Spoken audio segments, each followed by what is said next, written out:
Hello and welcome to all of you. This is CA Vijay Sada from V Smart Academy Pune. You might be knowing कि हम लोगों ने CA finals के लिए already 3 amendment डाल दिए हैं, जिसमें से पहला जुडिशियल अपडेट है, दूसरे 2 प्योरली अमेंडमेंट्स के साथ डील कर रहे हैं जो बहुत डिटेल्ड में एक्सप्लेन्ड है ईच एंड एवरी प्रोविजंस के साथ. मैंने चेक किया, एक अमेंडमेंट लेक्चर वहां पे मिसिंग था जो मैंने अपलोड किया था, but I don't know somehow वो डिलीट हो गया एंड आई एम अगेन री recording it for the purpose of CA final, जिसके अंदर में जितने भी बचे हुए अमेंडमेंट्स है जो नोट्स के अंदर में दिए हुए थे वो मैं यहाँ पे कवर कर रहा हूँ. ये जो CA फाइनल के अमेंडमेंट नोट्स है ये आपको मेरे टेलीग्राम चैनल पे मिल जाएंगे. डिस्क्रिप्शन बॉक्स एक बार चेक कर लेना, इसके अंदर में आपको लिंक मिल जाएगी टेलीग्राम के ऊपर की, और आप टेलीग्राम में जाकर के ये नोट्स देख सकते हैं. जो पहली बार इस अमेंडमेंट वीडियो को देख रहे हैं, मैं आपसे रिक्वेस्ट करूंगा कि आप पहले 2 अमेंडमेंट वीडियो देख ले, जुडिशियल अपडेट देख ले, आपको बहुत प्रैक्टिकल इंसाइट मिल जाएगा. 2019 एक ऐसा ईयर था जहां पे एक्ट 3 बार चेंज हुआ, पहले इंटरिम बजट के बाद, दूसरा फाइनल बजट पे, और तीसरी बार ऑर्डिनेंस ला करके चेंजेस हुए, राइट. और ये सारे चेंजेस को आपको पढ़ना बहुत ज्यादा जरूरी है. तो आगे बढ़ता हूं, मैं उम्मीद करता हूं कि आप फटाफट ये नोट्स ले लेंगे जो ऑलरेडी इस लेक्चर का वेट कर रहे थे. I am extremely sorry, actually जब आपने मुझे बताया तब मैंने जाकर के पूरे वीडियोस देखे और तभी मुझे पता चला, तो उसके लिए बहुत बहुत धन्यवाद.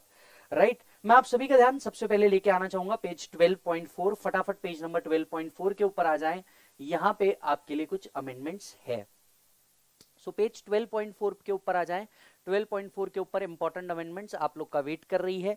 ये अमेंडमेंट एक बहुत बड़ी हार्डशिप थी जिसको हटाया गया है CBDT द्वारा. हार्डशिप क्या थी मैं आपको बता दूं. सेक्शन 89 ये एक वो सेक्शन है जो आप लोगों ने पढ़ा होगा. कहां पढ़ा होगा? IPCC या इंटर के अंदर में पढ़ा होगा, जो देता था रिलीफ. किससे? एडवांस सैलरीज के ये रिलीफ देता था, अरियर्स ऑफ सैलरी से ये रिलीफ देता था, ये रिलीफ देता था रिटायरमेंट बेनिफिट से. और इसके अगेंस्ट में होता क्या था, जब आपको ये अमाउंट मिल जाती थी, ऑब्वियस सी बात है आपका स्लैब रेट इंक्रीज हो जाता था और आपको 89(1) के अंदर में क्या किया जाता था, रिलीफ मिलता था. लेकिन कुछ जगह पे इसका टेक्निकल प्रॉब्लम आ रहा था, और मैं ऑफिस में भी हूं तो मेरे कुछ क्लाइंट्स के साथ भी ये आया है. हालांकि ये जो आया ये 40A के एस्पेक्ट में आया, सो आई कैन क्लियरली अंडरस्टैंड कि प्रॉब्लम क्या था. मैं आपको बताता हूं. कुछ सेक्शंस को हम एक बार रिकॉल करते हैं CA फाइनल लेवल पे. सबसे पहले बात करते हैं 140A की. किसकी बात करते हैं सर? 140A की. 140A किस बारे में बात कर रहा है आपको याद आ रहा होगा, तो 140A आपसे बात करता है सेल्फ असेसमेंट टैक्स की. 140A बात करता है सेल्फ असेसमेंट टैक्स की. एट द सेम टाइम 143 की अगर हम लोग बात करें तो ये बात करता है असेसमेंट्स की. 234A की बात करें तो ये था इंटरेस्ट कैलकुलेशन जब आपने रिटर्न ऑफ इनकम सबमिट नहीं किया. 234B एंड C अगेन आपसे इंटरेस्ट की बात कर रहे थे, लेकिन ये लगते थे जब आप एडवांस टैक्स का कैलकुलेशन कर रहे होंगे. तो सो अगर हम इन सेक्शंस की वापस से बात करें, वापस से एक बार बता दूं, 140A आपसे बात करता है सेल्फ असेसमेंट टैक्स की, 143 आपसे बात करता है असेसमेंट्स की, 234A-B-C इंटरेस्ट की बात करते हैं जो मैंडेटरी इंटरेस्ट है. अब इन सभी कैलकुलेशन करते वक्त एओ क्या करता था, जब इन सभी सेक्शंस में अगर आप देखेंगे तो टैक्स कंप्यूट करने का मेथड दिया हुआ है. इन सभी सेक्शंस के अंदर में टैक्स कंप्यूट करने का मेथड आप लोग को दिया हुआ है.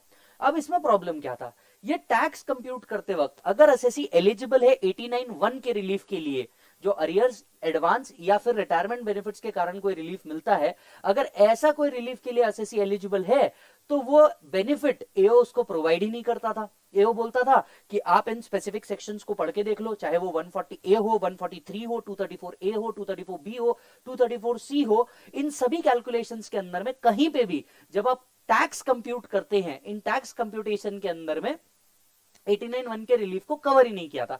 मैं छोटा सा एग्जांपल देता हूं. 140A का जब आप टैक्स कंप्यूट करते रहते हैं तब आप कैसे कंप्यूट करते हैं? आप सबसे पहले निकालते हैं अपनी टैक्स लाइबिलिटी, राइट. इस टैक्स लाइबिलिटी में से टेक्निकली आप रैट मैट माइनस करते हो, right. What is rat relief which is under section 90 और 91, right. A, any advance tax paid. T is TDS and TCS. MAT is MAT and AMT. आप ये credit minus करते थे और जो भी बचता था ये आपका निकलता था tax liability as per the respective section. अब होता क्या था, इन सभी के अंदर में जो आप कंप्यूटेशन कर रहे हैं, अगर एसएससी 89(1) के रिलीफ के लिए एलिजिबल है तो 89(1) का रिलीफ उसको मिल ही नहीं पाता था. क्यों? क्योंकि ये कहीं पे भी कंप्यूटेशन मेथड में दिया ही नहीं था, और एओ एसएससी एलिजिबल होने के बावजूद भी ये बेनिफिट प्रोवाइड नहीं करता था, और ये बहुत टेक्निकल प्रॉब्लम था. 40A का मुझे इसलिए पता है क्योंकि वन ऑफ द क्लाइंट के साथ ये हो चुका है. सो अब ऐसे केसेस में बहुत सारे लोगों ने सीबीडीटी के पास गए और सीबीडीटी के पास गुहार लगाई कि आपको ये कैलकुलेशंस चेंज करने चाहिए, और इसी के तहत फाइनेंस एक्ट 19 ने आपकी ये बात सुन ली और ये एक जेन्युइन हार्डशिप थी जो एसएससी के साथ हो रही थी, और ये अमेंडमेंट लाया गया। क्या अमेंडमेंट लाया गया? अब जब आप 140A, 143, 234A, BC का कैलकुलेशन करते रहेंगे, जब आप टैक्स लाइबिलिटी निकालेंगे, इसमें से एक और चीज माइनस करेंगे और वो होगा रिलीफ अंडर सेक्शन 89(1). तो क्या है सिंपली अमेंडमेंट? अमेंडमेंट ये है, अब इन चारों सेक्शन में जो टैक्स कंप्यूटेशन आ चुका है, इस टैक्स कंप्यूटेशन में 89(1) का रिलीफ भी अब आपको माइनस करना पड़ेगा। सर ये अमेंडमेंट कितना इंपैक्ट रखता है? ये अमेंडमेंट बहुत ज्यादा इंपैक्ट रखता है, क्योंकि ये जितने भी सेक्शन हैं, ये वो सेक्शन है जो बहुत ज्यादा पूछे जाते हैं सीए फाइनल में, चाहे वो सेल्फ असेसमेंट टैक्स से रिलेटेड हो, 143 से रिलेटेड हो, 234A, B या C, ये सभी एकदम हिट पॉइंट होते हैं सीए फाइनल के अंदर में। And hence I am saying कि ये एक इंपॉर्टेंट अमेंडमेंट है। पेज नंबर 12.4 पे अमेंडमेंट दिया है, आप एक बार मेरे साथ पढ़िएगा, मेरे साथ रीड कीजिएगा लॉ के words. With a view to avoid genuine hardship, ये वर्ड आपको मेमोरेंडम के अंदर भी दिया हुआ है। With a view to avoid genuine hardship in case of a person who is eligible to relief under section 89, the provision of 140A, 143, 234A, B and C have been amended with a retrospective effect of 2007 and 8। सो ये एक amendment ऐसा है जो आपको retrospective effect दे रहा है, कहां से? 2007 and 8 से। और अब आप जब भी टैक्स कंप्यूटेशन करेंगे, लाइबिलिटी कंप्यूटेशन होगा, देन आपको 89 का रिलीफ देना होगा। अब मुझे क्या लगता है कि इस क्वेश्चन को कैसे पूछा जा सकता है, मैं आपको बता दूं इस क्वेश्चन को कैसे पूछा जा सकता है। वो आपको क्या करेंगे, वो आपको कंप्यूटेशन देंगे इनमें से किसी भी एक का, right. And since the amendment is a retrospective amendment, mind भी आपको किसी और साल का कंप्यूट करने के लिए बोला जाए, मुझे पर्टिकुलर लगता है 234B या C से रिलेटेड कैलकुलेशन देंगे और आपको बताया जाएगा SSC is also eligible for relief. आपको रिलीफ कंप्यूट करने नहीं बोला जाएगा, रिलीफ का एक अमाउंट दिया होगा और आपको बोलेंगे कि चलो क्या करो, कंप्यूटेशन करो। ये आपका गुड सेंस है जो वहां पे वर्क करना चाहिए और आपने 89(1) का रिलीफ उसमें से क्या करना चाहिए, माइनस कर देना चाहिए। So is the amendment is important? Yes, I must say this is an important amendment, right. So ये एक वो अमेंडमेंट था जो आपको ध्यान में रखना चाहिए। इंटरनेशनल टैक्स में पूरा एक साथ लेता हूं मैं। अब आपका ध्यान आकर्षित करना चाहूंगा पेज नंबर 13.5 के ऊपर, तो सभी लोग फटाक से 13.5 के ऊपर आ जाएं। यहां पे दो अमेंडमेंट है, ये टॉपिक स्पेसिफिकली सीए फाइनल वालों के लिए ही वर्क करता है, तो इंटर वाले तो वैसे भी इस वीडियो को ना ही देखें तो बेहतर होगा। 13.5 टैक्सेशन ऑफ पॉलिटिकल पार्टी। ना घबराइए मत, आपको इसके अंदर में कोई प्रोविजन में चेंज नहीं है। पॉलिटिकल पार्टी मैं आपको पूरा याद दिला देता हूं। जब हम टैक्सेशन ऑफ पॉलिटिकल पार्टी पढ़ते हैं या इलेक्टोरल ट्रस्ट पढ़ते हैं तो हमें सेक्शन याद आते हैं 13A एंड 13B, जिसमें पॉलिटिकल पार्टी या इलेक्टोरल ट्रस्ट को क्या दिया जाता है, एग्जम्पशन दिया जाता है। याद आ रहा है, नहीं आ रहा है? याद आना ही चाहिए मेरे भाई, यस और नो। नाउ पॉलिटिकल पार्टी के अंदर में एक प्रोविजन से मैं आपको याद दिला देता हूं। पॉलिटिकल पार्टी की इनकम जो होती है वो capital gain, HP, income from other sources या वॉलंटरी कंट्रीब्यूशन से एग्जम्प्ट होती है, प्रोवाइडेड आप कुछ कंडीशन सेटिस्फाई कर दे। वन ऑफ द कंडीशन है उसके अंदर में कि जो पेमेंट हो रहा है 20,000 रुपीज के ऊपर का, 20,000 रुपीज के ऊपर का जो पेमेंट हो रहा है उस व्यक्ति का नाम और एड्रेस आपको लिख करके रखना पड़ता है।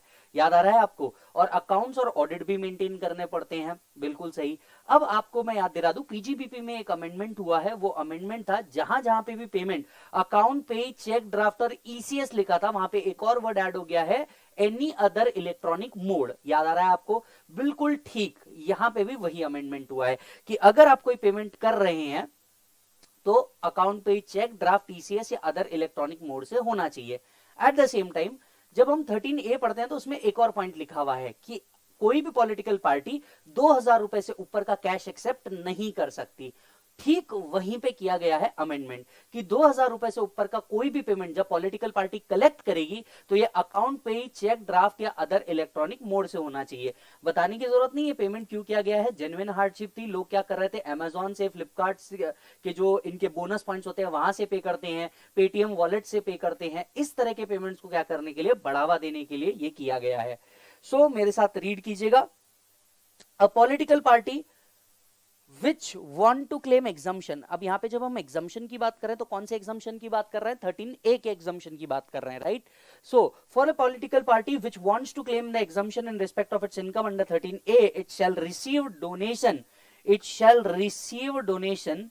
exceeding 2000 rupees through account pay check draft और other electronic mode। अब ये other electronic mode क्या हो सकता है? ये ई वॉलेट हो सकता है या कोई भी प्रिस्क्राइब हो सकता है। बस आपको इलेक्ट्रॉनिक तरीके से क्या करना है? पेमेंट रिसीव करना है। इतना सा अमेंडमेंट था। हालांकि आपको पता है ये अमेंडमेंट हर उस जगह पे जहां पे ये अकाउंट पे चेक ड्राफ्ट ईसीएस वर्ड लिखा होगा वहां पे इंपैक्ट करता है। So this was an another amendment. आइए चलते हैं अनदर एक और अमेंडमेंट्स पे। छोटे छोटे अमेंडमेंट्स है, हमें वही देखना होगा।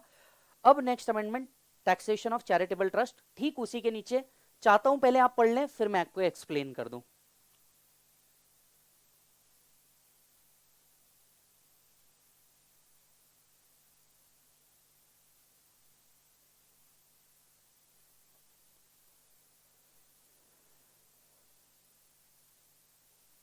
चलिए बात कर लेते हैं चैरिटेबल ट्रस्ट। चैरिटेबल ट्रस्ट का रजिस्ट्रेशन कौन देता है? सीआईटी देता है।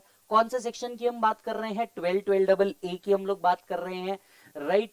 आपको स्पेसिफिकली अगर बात करूं तो 12A एंड 12AA की हम लोग बात कर रहे हैं, जहां पे पूरी प्रोसीजर दी हुई है कि किस तरीके से रजिस्ट्रेशन होगा।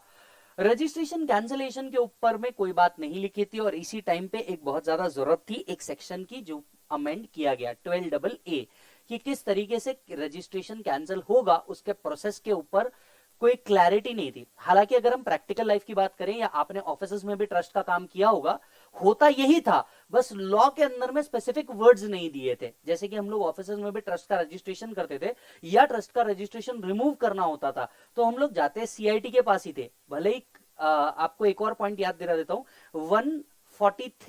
143 के अंदर में एओ के पास क्या दिया है? पावर दिया है कि अगर कोई ट्रस्ट या इंस्टीट्यूशन जो एग्जम्पशन क्लेम कर रही है, अगर कोई ट्रस्ट या इंस्टीट्यूशन जो क्या कर रही है? एग्जम्पशन क्लेम कर रही है, अगर ये उन कंडीशंस को सेटिस्फाई नहीं करती तो एओ रेकमेंड कर सकता था सेंट्रल गवर्नमेंट को कि आप क्या करें? इनका एग्जम्पशन विड्रॉ कर दें।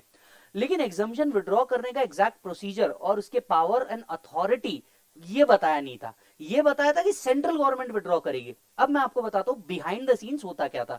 सेंट्रल गवर्नमेंट मतलब एग्जैक्टली कौन? नरेंद्र मोदी साहब तो आएंगे नहीं ये एग्जम्पशन विड्रॉ करने के लिए, तो ये एग्जम्पशन विड्रॉ करता कौन था? अगेन सेंट्रल गवर्नमेंट का ये पावर सीआईटी को दिया था, लेकिन ये एक्सप्रेसली कहीं पे प्रोवाइडेड नहीं था, जो अब क्या कर दिया गया है? प्रोवाइड कर दिया गया है। And what is the amendment? Amendment is under section 12AA जो ये प्रोवाइड कर रहा है। चेक कीजिएगा, सीआईटी को अब जब भी लगता है कि कोई रजिस्ट्रेशन को क्या करना है? कैंसिल करना है, सबसे पहले वो ये देखेगा कि कैंसिलेशन के प्रोसेस, एक स्पेसिफिक फॉर्म होता है प्रिस्क्राइब फॉर्म, वो आपने भरा है या नहीं भरा है, वो उनकी कंप्लायंस रिक्वायरमेंट को चेक करेगा। और अगर उसे ऐसा लगता है कि कोई ट्रस्ट एग्जम्पशन जो एग्जम्पशन जिन कंडीशंस पे दी थी या एओ ने अगर कोई हमें स्पेसिफिक रिपोर्ट दिया है, वो उसे चेक करेगा और चेक करने के बाद उसे लगता है, वो सेटिस्फाई होता है कि यस ट्रस्ट का रजिस्ट्रेशन कैंसिल कर देना चाहिए, तो वो after giving opportunity of being heard trust का रजिस्ट्रेशन कैंसिल कर देगा।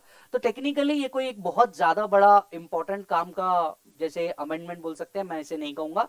क्यों नहीं कहूंगा? क्योंकि हमेशा से ये सीआईटी करता है, वर्ड सिर्फ सेंट्रल गवर्नमेंट लिखा होता है, बट जो प्रैक्टिस में है वो जानते हैं कि हमेशा से ये सीआईटी करते आया है। तो बहुत सारे ऐसे आर्टिकल होंगे जिन्होंने अपने आर्टिकलशिप के दौरान ट्रस्ट का काम जरूर किया होगा। आपको भी पता है, आपको जाना पड़ता था सीआईटी ब्रैकेट में ट्रस्ट लिखा होता था ऑफिस के अंदर में। सो चेक कीजिएगा, 12AA prescribes for cancellation of registration of trust with effect from 1 सितंबर 2019। तो ये जो अमेंडमेंट आया है ये आया है 1 सितंबर 2019 से। प्रोवाइड्स फॉर सीआईटी और PCIT shall inquire and satisfy himself about the compliance of trust। पहला पॉइंट, उसको इंक्वायरी करने का, एडिशनल इंफॉर्मेशन चेक करने का क्या दिया गया है? पावर दिया गया है। एंड अपॉन सेटिस्फैक्शन ही वो क्या करेगा? ये एक्शन लेगा। Where the registration is granted and subsequently it is notice that violation has occurred. एक मिनट, क्या सीआईटी चेक करेगा वायलेशन होगा? Answer is no. मैं आपको पहले भी बता चुका हूं, 143(3) के अंदर में एओ के पास पावर है। एओ किसको रिकमेंड करता है? सेंट्रल गवर्नमेंट को।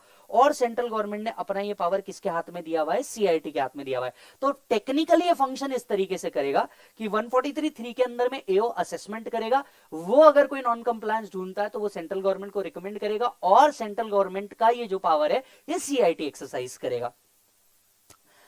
It has noticed the violation has occurred. CIT may cancel the registration after giving OOBH। तो ये कैंसिल कर देगा after giving opportunity of being heard। So क्या ये एग्जाम्पशन बड़े काम का है? आंसर इज नो, बट आपको हाँ 143 का एक पावर आपको यहाँ पे याद रखना पड़ेगा जिसके थ्रू ये वर्क करेगा। तो जिसने भी मेरा असेसमेंट ऑलरेडी पढ़ा होगा उसको पता है कि ये चेन कैसे घूम रही है। नहीं किया है तो मैं रिक्वेस्ट करूंगा सभी लोगों से कि जा करके तुरंत, मैंने यूट्यूब के ऊपर डाला हुआ है असेसमेंट का पूरा रिविजन, पीजीबीपी का पूरा रिविजन, वो फटाफट देख ले। सो ये एक और चीज थी जो हमने कंप्लीट कर ली। अब आइए पेज नंबर 10.7 के ऊपर।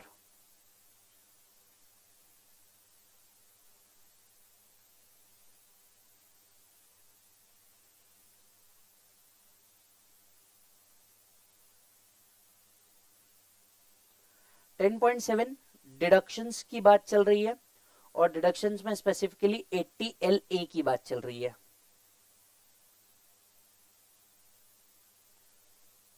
तो 10.7 पे पहुंच जाए, 80 LA पे पहुंच जाए। ये एक डिडक्शन जो स्पेसिफिकली काम का है, किसके?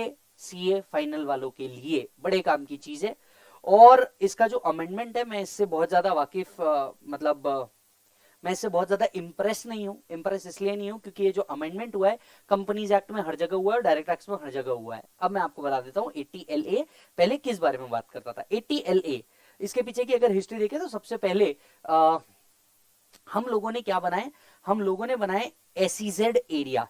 क्या बनाए? एसीजेड एरियाज बनाए, और वहां पे बैंकों को बुलाने के लिए फॉरेन बैंक्स जो ऑफशोर यूनिट्स है उनको इनवाइट किया गया और कहा गया कि आप आकर के अपने यहाँ पे यूनिट लगाइए और आपको जितनी भी इनकम हो रही है from a offshore unit specified in area located in ACZ, तो हम आपको क्या देंगे? एग्जम्पशन देंगे, राइट?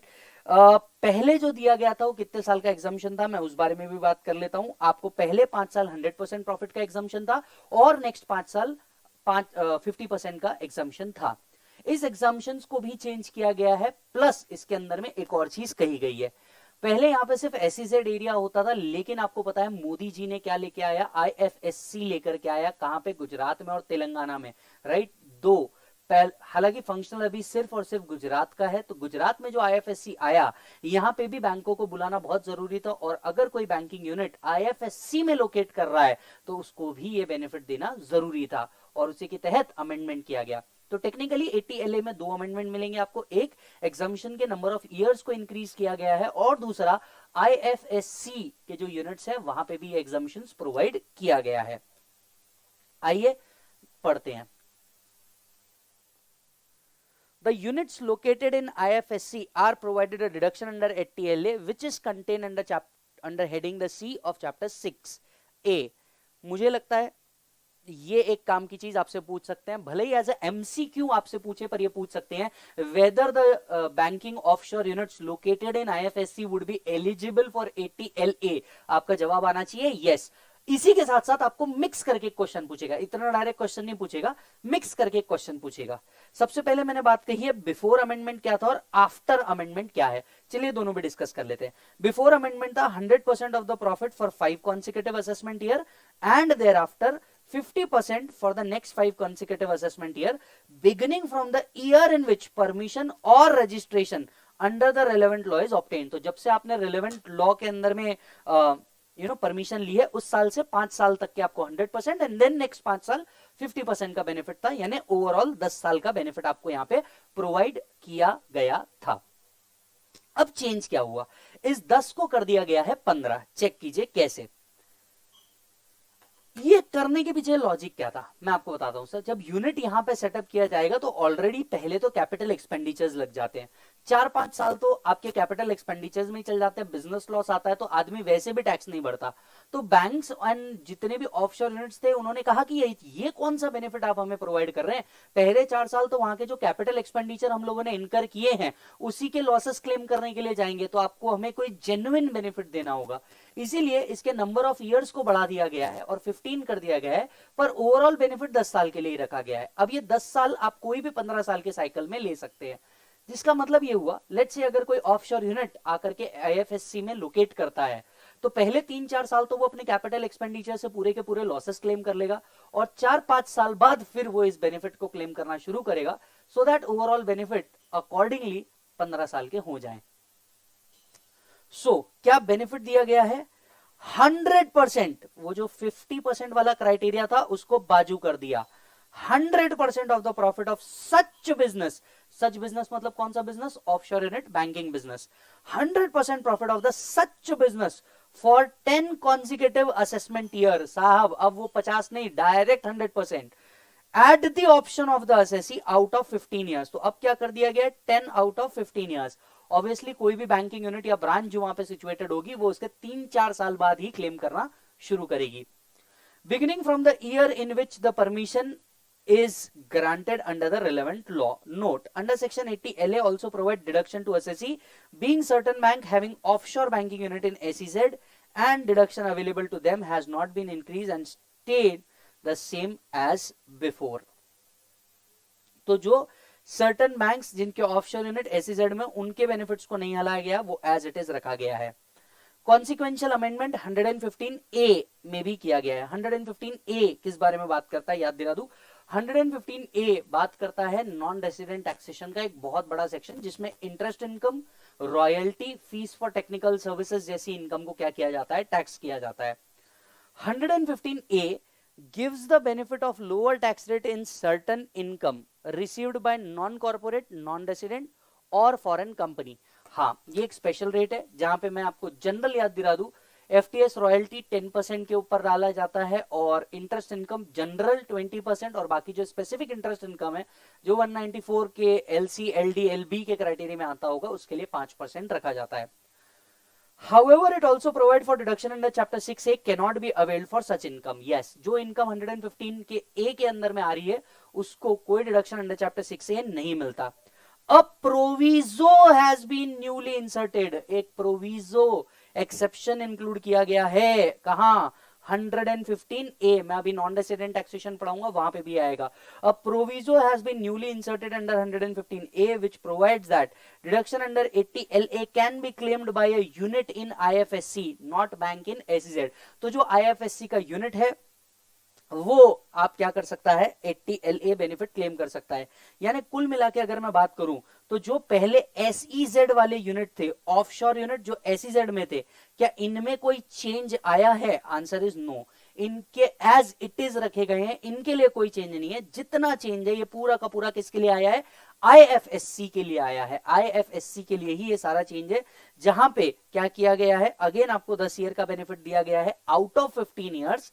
एंड सेकेंड बेनिफिट आपको ये दिया गया है कि जो यूनिट है IFSC में है, राइट, ये अब क्या कर सकता है? 80LA का बेनिफिट क्लेम कर सकता है अपार्ट फ्रॉम 115A के स्पेशल टैक्स रेट। क्या इंडिकेट कर रहा है? सिंपली नॉन रेसिडेंट को इंडिया में टैक्स बेनिफिट प्रोवाइड किया जा रहा है। ऑब्जेक्टिव क्या है? ऑब्जेक्टिव सिंपल है सर। इंडिया बहुत दिनों से इंटरनेशनल लेवल पे इंडिया को एक मैन्युफैक्चरिंग हब बनाने की कोशिश कर रहा है। मोदी जी जब 2014 में भी आए थे, अगर आपको याद होगा, तो उन्होंने बहुत सारी फॉरेन ट्रिप्स की थी और अलग अलग कंपनी को इनवाइट किया था कि आप इंडिया में आइए और मेक इन इंडिया का प्रोजेक्ट शुरू किया था। अब ऐसे केस में होता यह है कि अगर हम नॉन रेसिडेंट्स को इंडिया में बुलाएं और इनके टैक्स रेट आपको पता है 40% है, इन पे हायर टैक्स रेट लगाए और इन्हें अगर कोई स्पेसिफिक बेनिफिट या डिडक्शंस भी ना दे तो नॉन रेसिडेंट कहीं ना कहीं इन्वेस्टमेंट नहीं करना चाहेगा जब उसके पास इतने टैक्स हेवन वाले ऑप्शन अवेलेबल हैं। Hence to make India a better place to work और बेटर प्लेस टू मैन्युफैक्चर, इसी के लिए इन्होंने क्या किया है? ये बेनिफिट प्रोवाइड किया कि जो लोग IFSC में आते हैं, जो नॉन रेसिडेंट असेसी IFSC में आते हैं, राइट, ये 115A के टैक्स रेट का भी बेनिफिट ले पाएंगे प्लस 80LA का भी बेनिफिट ले पाएंगे। Hence, post amendment where the assessee as a unit in IFSC deduction cannot be claimed under any section other than 80LA from income being taxed under 115A। So वापस कुल मिला के sum up कर देता हूं। जो ऑफशोर यूनिट SEZ में है उनके लिए कोई बेनिफिट नहीं, वो बिल्कुल सेम एज इट इज चल रहे हैं। जो IFSC लोकेटेड है अब उनको 80LA में बेनिफिट मिलेगा। जो IFSC लोकेटेड है, IFSC में यूनिट लोकेटेड है 80LA के अंदर में, उन्हें 10 साल का बेनिफिट दिया जा रहा है out of 15 years. Offshore unit जो SEZ में उनके लिए आज भी बिल्कुल वैसा ही रखा गया है, उनके लिए कोई चेंज नहीं है। तीसरा, जो IFSC में यूनिट लोकेटेड है, जनरली 115A के अंदर में टैक्स हो रहे हैं स्पेशल रेट से, उनको चैप्टर 6A के कोई डिडक्शन नहीं मिलते, पर IFSC यूनिट वालों के लिए ये बेनिफिट भी ओपन किया गया है। तो कुल मिला के क्या बेनिफिट, आईएफएससी अब 80 एलए का बेनिफिट ले पाएगा, 10 years for 100% of profit out of 15 years। तीसरा 115 ए के स्पेशल टैक्स रेट के साथ साथ वो यहां का बेनिफिट भी क्लेम कर पाएगा, राइट, 80 एलए के भी रिडक्शंस क्लेम कर पाएगा। सो टेक्निकली आईएफएससी में बहुत बड़ा बेनिफिट, और जो आईएफएससी इंडिया में बना है उसको प्रमोट करने की बेहतरीन कोशिश की गई है। क्या ये काम का है? मुझे लगता है यस, ये काम का है। कहां काम आएगा? मुझे पर्सनली लगता है कि ये आपसे अगर उनको पूछना भी है तो वो आपको मेरे हिसाब से पेपर 6C में पूछेंगे। पेपर 6C में इसलिए पूछेंगे क्योंकि पेपर 6C के अंदर में आईएफएससी रिलेटेड बहुत सारे अमेंडमेंट है, और 115A वैसे ही बच्चों की टैक्सेशन ऑफ नॉन रेसिडेंट में फटती है, तो पेपर 6C के लिए बेहतरीन क्वेश्चन है पूछने के लिए। तो अगर आप लोगों में से पेपर 6C कोई दे रहा है, ये प्रोविजन आप बिल्कुल याद रखेंगे, मुझे ऐसी उम्मीद है। चलिए, ये एक और अमेंडमेंट हमने कंप्लीट किया। अब मैं आपसे रिक्वेस्ट करूंगा पेज नंबर 11.8 पे आने की। ये वो छोटे छोटे अमेंडमेंट है जो अलग अलग टॉपिक्स के अंदर में है, और पहले 2 अमेंडमेंट लेक्चर के अंदर में मैंने ऑब्वियसली इसे कवर नहीं किए थे।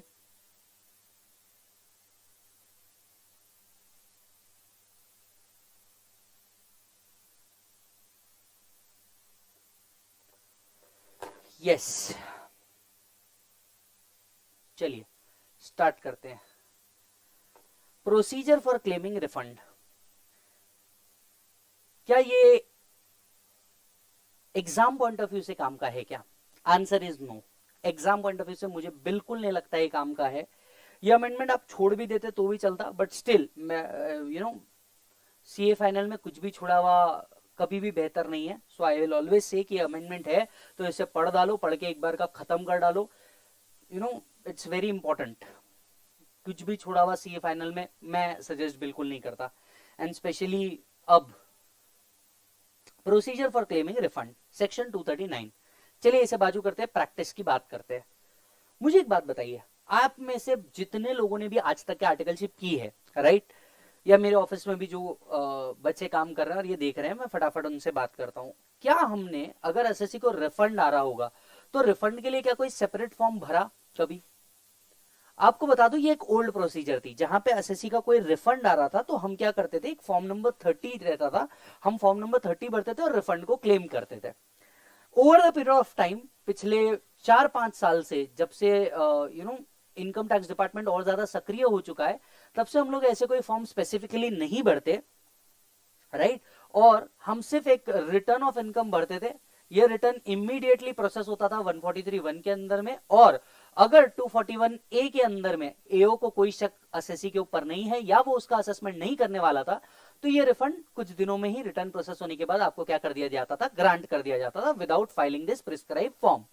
अब देख रहे थे जब ये प्रोविजन लिखा था 239, राइट, कई बार देखा जा रहा था कि एओ क्या कर रहा था, रिफंड एसएससी का रोक लेता था, ये बोलते हुए कि आपने प्रिस्क्राइब फॉर्म भरा ही नहीं रिफंड के लिए, जबकि एसएससी कहता था कि अब तो ये प्रोसेस है ही नहीं, हमने तो नहीं देखा किसी का भी ऐसा करते हुए। कई बार एसएससी ये करता था कि आप मेरे क्लाइंट का रिफंड क्यों नहीं इशू कर रहे, आप बोले आपने फॉर्म ही नहीं भरा, और क्लाइंट के सामने सीए को झूठा करार कर दिया जाता था कि इन्होंने तो फॉर्म ही नहीं भरा, मैं रिफंड कहां से इशू करूं।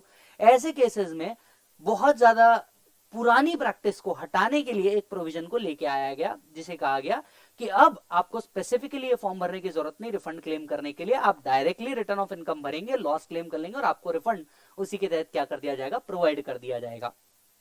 बस इतना सा है सीधे शब्दों में। अब जो पहले रिफंड अप्लाई करने के लिए एक फॉर्म भरा जाता था, अब वो फॉर्म भरने की आपको जरूरत नहीं है, आपने रिटर्न ऑफ इनकम भर दिया, ऑटोमेटिक आपको रिफंड ग्रांट हो जाएगा। ये मान लिया जाएगा कि आपने क्या कर दिया है, ये पर्टिकुलर फॉर्म को साइन कर दिया गया है। सो चेक करिएगा, procedure for claiming refund before amendment check करेंगे। Before amendment SSC had to furnish form number 30 to claim refund in case of payment made by assessee exceeds the tax payable by him. Also, there was a time limitation as to the last date when that form could be furnished. This was resulting in unnecessary difficulty to assessee. Hence, 239 has been amended with effect from 1st September 19 and the bare text is as under. Every claim of refund under this chapter shall be made by filing return in accordance with the provision of 139. सो जो आप 3-4 साल से अब जो practice हो चुकी थी कि आप रिटर्न भर दीजिए, ऑटोमेटिकली आपको रिफंड आ जाएगा, अनलेस एओ को कोई शक है अंडर सेक्शन 241A। ये पार्ट कहां कवर होता है? असेसमेंट में कवर होता है, या आप जब 143(1) पढ़ते रहेंगे तब भी आपको ये पॉइंट पढ़ाया जाता है। So now there is no need to file a separate form for refund and this is the simple amendment जो आपको क्या कर दिया गया है? प्रोवाइड कर दिया गया है। बट मुझे लगता है एग्जाम पॉइंट ऑफ व्यू से बिल्कुल काम का नहीं होगा। क्यों? क्योंकि ऑलमोस्ट सारी चीजें हम लोगों ने क्या कर लिया? कवर कर लिया, और ये नॉर्मल प्रैक्टिस का पार्ट है। चलिए, डोमेस्टिक टैक्स मेरे हिसाब से सब कुछ खत्म हो चुका है, बट फिर भी मैं एक बार देख लेता हूं। नहीं, एक और चीज बाकी है, डीमर्जर। डीमर्जर का डेफिनेशन।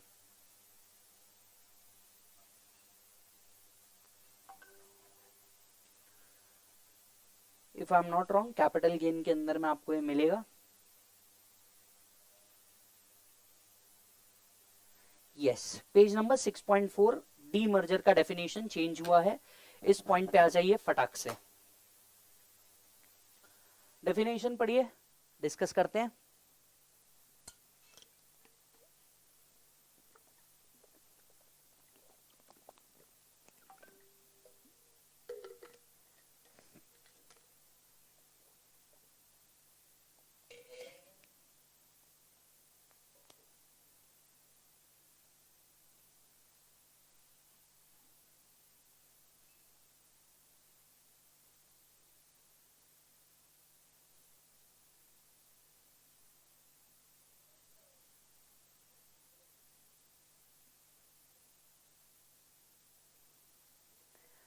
चलिए बात कर लेते हैं टैक्सेशन ऑफ डीमर्जर।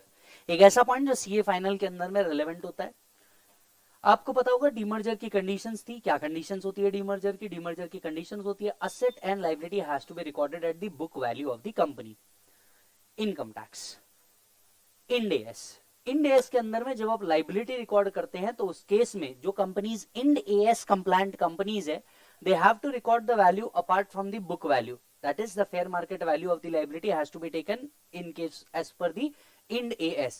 आपको याद होगा IND AS के चक्कर में ही हमारे पास मैट के अमेंडमेंट्स भी हुए थे पिछले साल। पॉइंट क्या था?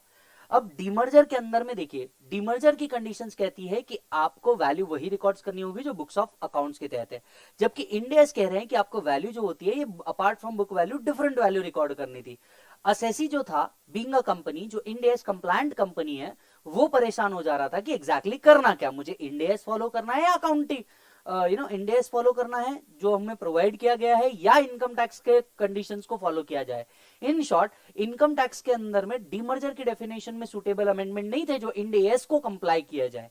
इसी के तहत क्या किया गया, डीमर्जर की डेफिनेशन जो सेक्शन 219AA के अंदर में लिखी हुई है उसे अमेंड किया गया और सुटेबल प्रोविजंस इंसर्ट की गई जो कहती है कि अगर कोई असेसी डीमर्जर के बाद apart from the value of the book कोई वैल्यू रिकॉर्ड कर लेता है तो ये इसका नॉन कंप्लायंस नहीं होगा और ये परफेक्टली वैलिड माना जाएगा। सीधे शब्दों में चेक कीजिए, IND AS compliant companies are required to record the property and liability at a value different than the book value of demerged company. In order to accommodate such companies has been amended with effect from 2021.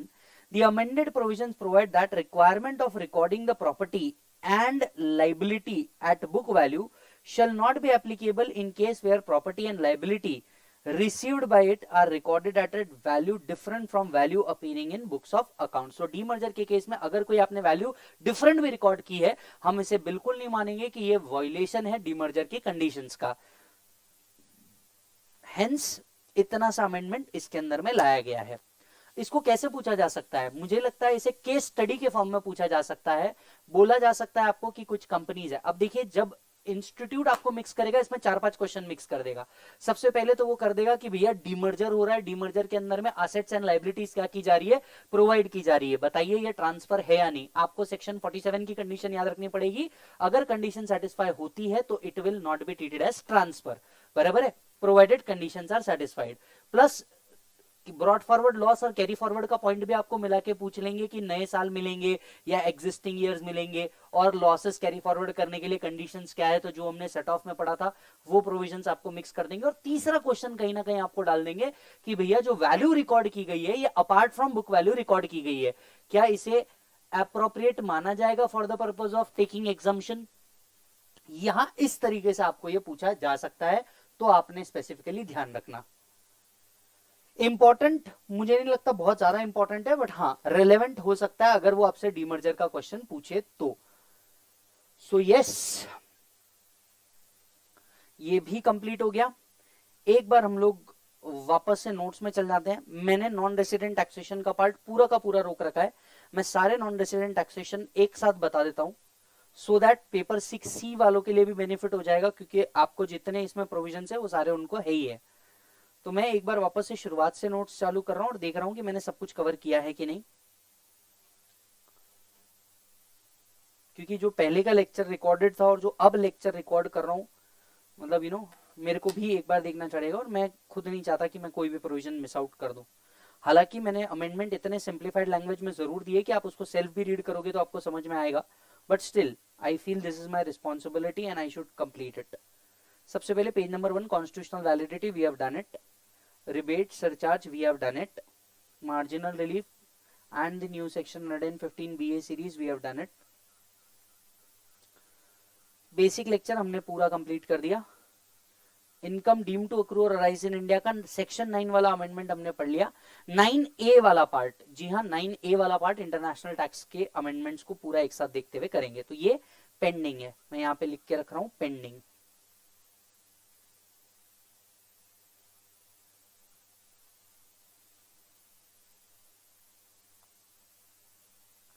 Interest on रूपी denominated bond, ये वाले दोनों part भी pending रख रहे हैं, international tax से related है। क्लोजर ऑफ एनपीएस हो चुका है, 1034 हो चुका है।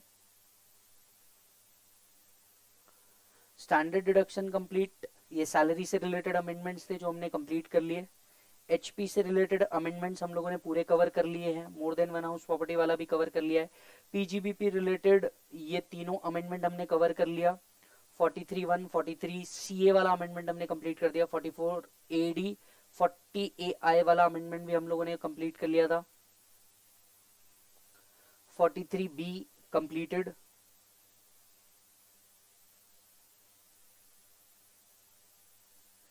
डीमर्जर वाला part complete, fair market value वाला part complete, notification complete,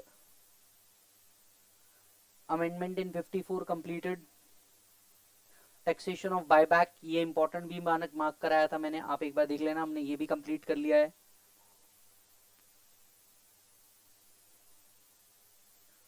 transactions which are not regarded as transfer, ये भी हमने कंप्लीट कर लिया था। नॉन रेसिडेंट टैक्सेशन में एक और बार आपसे रिवाइज कराऊंगा, 54 जीबी वाला अमेंडमेंट भी हमने कंप्लीट कर लिया था। 112A वाला पार्ट भी हमने कंप्लीट कर लिया था।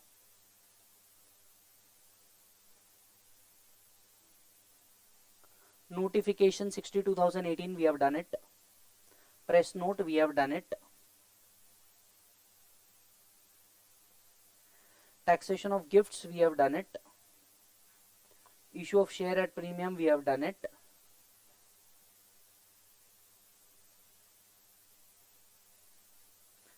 So income from other sources का डन हो गया था।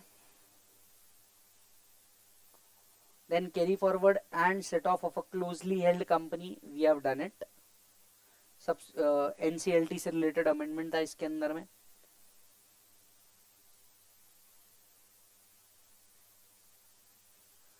ATCCD बहुत अच्छे से कर लिया था हमने।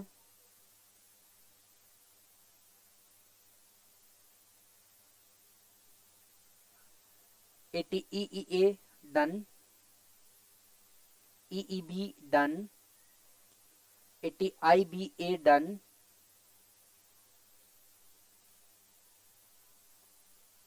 ये अभी हमने किया। ATLA, 194A, 206A, we have done it.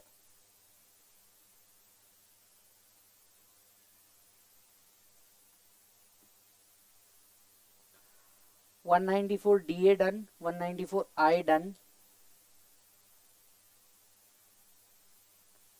194 IA done, M done,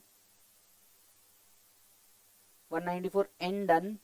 M और N तो खैर अमेंडेड वाले पार्ट है, तो इसको तो वैसे भी आपने बहुत ज्यादा अच्छे से पढ़ लेना, कंफर्म लगता है मुझे आएगा। अमेंडमेंट इन सेक्शन 195 ये इंटरनेशनल टैक्स का पार्ट है, मैं इसे रख रहा हूं pending.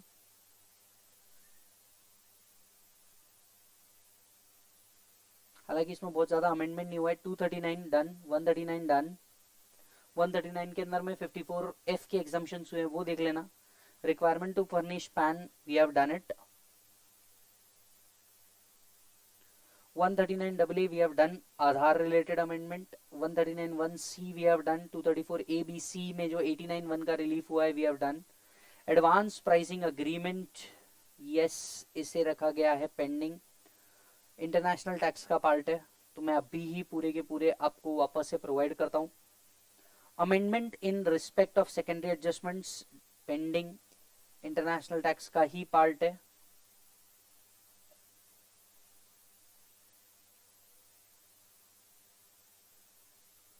क्लैरिफिकेटरी amendment again pending, international tax का part. Political party taxation alternative investment fund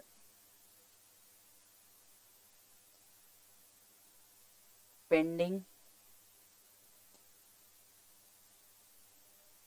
miscellaneous topic pending. Penalties,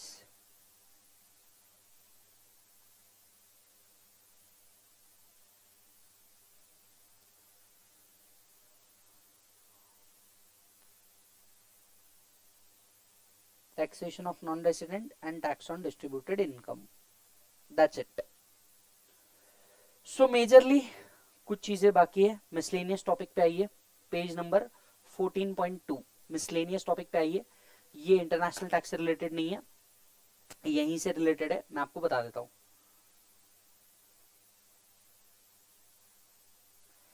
सबसे पहला अमेंडमेंट 269 SS के अंदर में हुआ है। 269 SS किस बारे में बात करता है? एक्सेप्टिंग, आप कोई भी लोन या डिपॉजिट एक्सेप्ट कर रहे हैं 20,000 से ऊपर, तो ये अकाउंट पे, चेक ड्राफ्ट या ECS से होना चाहिए, अदरवाइज आपके ऊपर क्या लगाई जाएगी?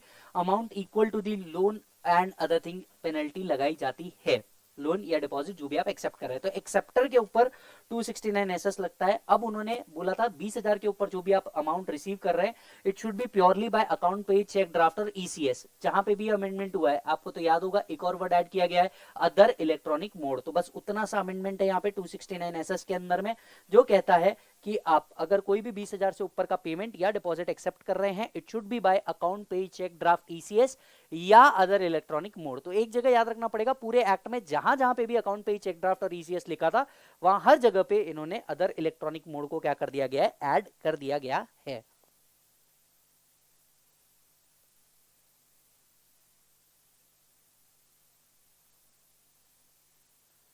सिमिलर अमेंडमेंट हुआ है 269T के अंदर में। 269T जब रीपेमेंट की बात आती है, जब रीपेमेंट की बात आती है, किसी को पे करने की बात आती है, राइट, उस टाइम पे भी जो 20,000 से ऊपर का आप रीपेड कर रहे हैं, ये अकाउंट पे, चेक ड्राफ्ट, ECS वर्ड लिखा था यहाँ पे भी एक और अमेंडमेंट किया गया है, अदर इलेक्ट्रॉनिक मोड। तो सिमिलर अमेंडमेंट 40 की सीरीज में भी हुआ, पॉलिटिकल पार्टी में भी हुआ, 269 SSNT के अंदर में भी हुआ, एंड 269 ST के अंदर में भी सेम पर्सन हुआ। कोई भी पर्सन एक दिन के अंदर में एक व्यक्ति से अगर 2 लाख से ऊपर रिसीव कर रहा होगा, तो ये अकाउंट पे, चेक ड्राफ्ट, ECS या अदर इलेक्ट्रॉनिक मोड से होना चाहिए। तो यहां पे भी एक सिमिलर अमेंडमेंट किया गया है, अदर इलेक्ट्रॉनिक मोड वाला अमेंडमेंट। तो बिल्कुल आप यही समझे, 269 SS, 269 T एंड 269 ST तीनों जगह वही अमेंडमेंट हुआ, जहां पे अकाउंट पे, चेक ड्राफ्ट और ECS लिखा था, वहां अदर इलेक्ट्रॉनिक मोड को भी क्या कर दिया गया है? एक वैलिड पेमेंट मोड मान लिया गया है। So now this is over। आइए पेनाल्टी के ऊपर चलते हैं।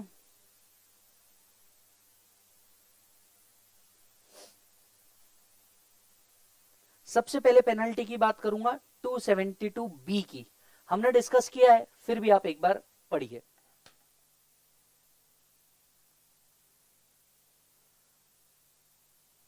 आपको याद होगा आधार और पैन का इंटरचेंज हुआ है, ये सुनो, और इनकम टैक्स के अंदर में निर्मला सीतारमन जी ने क्लियर कट बोला है कि जिस जिसके पास आधार है पर क्या नहीं है, पैन नंबर नहीं है, हम उन्हें क्या करेंगे, पैन अलॉट करेंगे, राइट। अब ऐसे केस में मैं आपको बता दूं 272B जहां पे सिर्फ नॉन इंटीमेशन ऑफ आधार की penalty, non intimation of pan की पेनल्टी थी, वहां पे ऑब्लिक करके आधार भी ऐड कर दिया गया है, जिसका मीनिंग ये है अब अगर आपके पास आधार है और आप आधार कम्युनिकेट नहीं करते या इसके साथ पैन लिंक नहीं करते, तो जो penalty for non providing of pan थी वही पेनल्टी अब किसके लिए भी वर्क करेगी, आधार के लिए भी वर्क करेगी। तो सेक्शन 272B इंटीमेशन वाले पॉइंट में पैन को ऑब्लिक करके आधार भी ऐड कर दिया गया है और यही हुआ है अमेंडमेंट। तो अब आपसे हो सकता है एमसीक्यू के अंदर में पूछा जाए कि आधार अगर आप प्रोवाइड नहीं करते या आप अपना आधार इंटीमेट नहीं करते तो आपको पेनल्टी क्या है, आपको यहां पे लिखना चाहिए 10,000 rupees for default, each default levy किया जाएगा, और यही है अमेंडमेंट। बड़ा सिंपल सा अमेंडमेंट है, आप खुद भी पढ़ेंगे समझ में आ जाएगा। Penalty of 10,000 rupees shall be levied for each default, कैसा बेटा, each default. A new subsection 2A has been inserted to provide if a person who is required to quote and also authenticate his PAN oblique Aadhaar number fails to do so, AO may direct such person to pay by way of a penalty 10,000 for each such default. A new subsection 2B has also been inserted to provide if a person who is required to ensure PAN and Aadhaar has been quoted, authenticated, fails to do so, he may apply for a penalty of 10,000 for each such default. Before passing such order, he will also give an opportunity of being heard. हालांकि ऐसे कोई भी penalty order लगाने से पहले OBH देना बहुत ज्यादा जरूरी हो चुका है। सो ये 272B का पेनल्टी मुझे लगता है आएगा तो भी एमसीक्यू के तहत आ सकता है।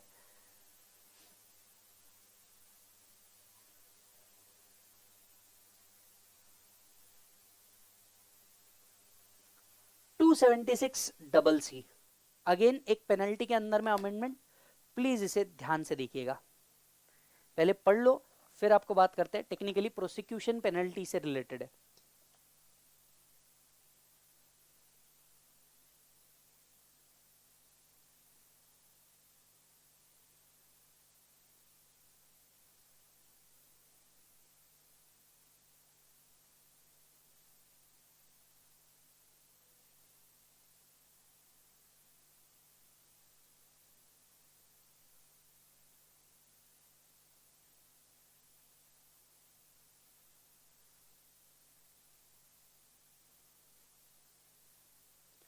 किस बारे में बात चल रही है, बात चल रही है प्रोसिक्यूशन।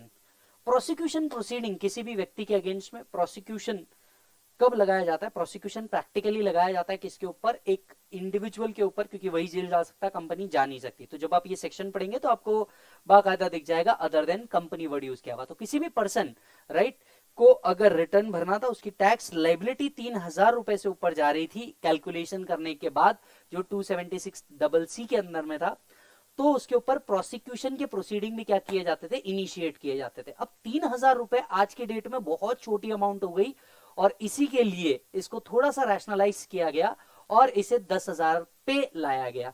ये 10,000 वैसे भी रिलेवेंट था और बहुत अच्छा सोच के 10,000 लाया गया, क्योंकि 10,000 से कहीं ना कहीं आपकी एडवांस टैक्स लाइबिलिटी भी शुरू होती है, इसीलिए 3,000 से 10,000 की लिमिट को इंक्रीज कर दिया गया।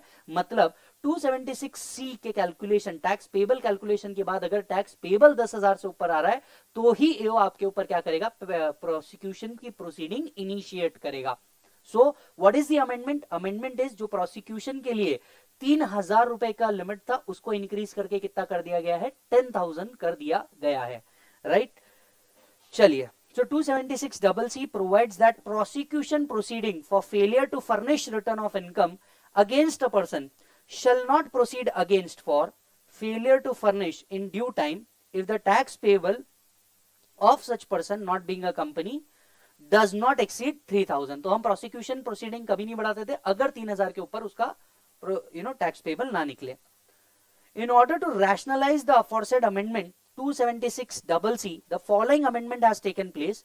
The threshold limit has been increased from 3,000 to 10,000. So अब prosecution proceeding तभी जाएगी जब आपने रिटर्न नहीं भरा और आपका टैक्स पेबल आफ्टर कैलकुलेशन कितने से ऊपर जा रहा है, 10,000 से ऊपर जा रहा है. The threshold ceiling of 10,000 shall be calculated as follows. Tax payable by defaulter on total income determined as per regular assessment. जो आपका असेसमेंट है उसके तहत जो डिटरमाइन हुआ वो tax, minus any advance tax, self assessment tax paid before the assessment year and any tax deducted और collected at source. ये माइनस करने के बाद जो टैक्स बचता है, अगर ये बैलेंस टैक्स कितने से ऊपर जा रहा होगा, 10,000 से ऊपर जा रहा होगा, तो ही प्रोसिक्यूशन चालू किया जाएगा. So if the balance is 10,000 और less, section 276CC will not apply. Simply means ये 10,000 के ऊपर जा रहा होगा बैलेंस, तो ही आप पे प्रोसिक्यूशन प्रोसीडिंग इनिशिएट की जाएगी. ये थी डिटेल के अंदर अमेंडमेंट्स. मेरा नंबर यहां पे लिखा है. अगर आपको अमेंडमेंट्स पसंद आए हो मुझे जरूर बताइएगा, क्योंकि कोविड-19 के अंदर में भी सारे टीचर्स, मैं ही नहीं, इनफैक्ट सारे टीचर्स क्या कर रहे हैं, आप लोग के लिए मेहनत कर रहे हैं. पेनल्टी में एक और अमेंडमेंट 271FAA पढ़िए, फिर डिस्कस करते हैं.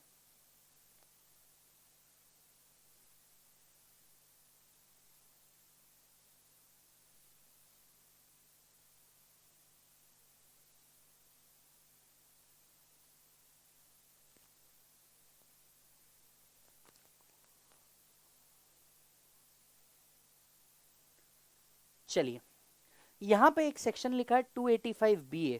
सबसे पहले तो मैं रिक्वेस्ट करूंगा कि जा करके ये ढूंढे कि 285BA क्या है और उसके बाद ही इसे पढ़ें.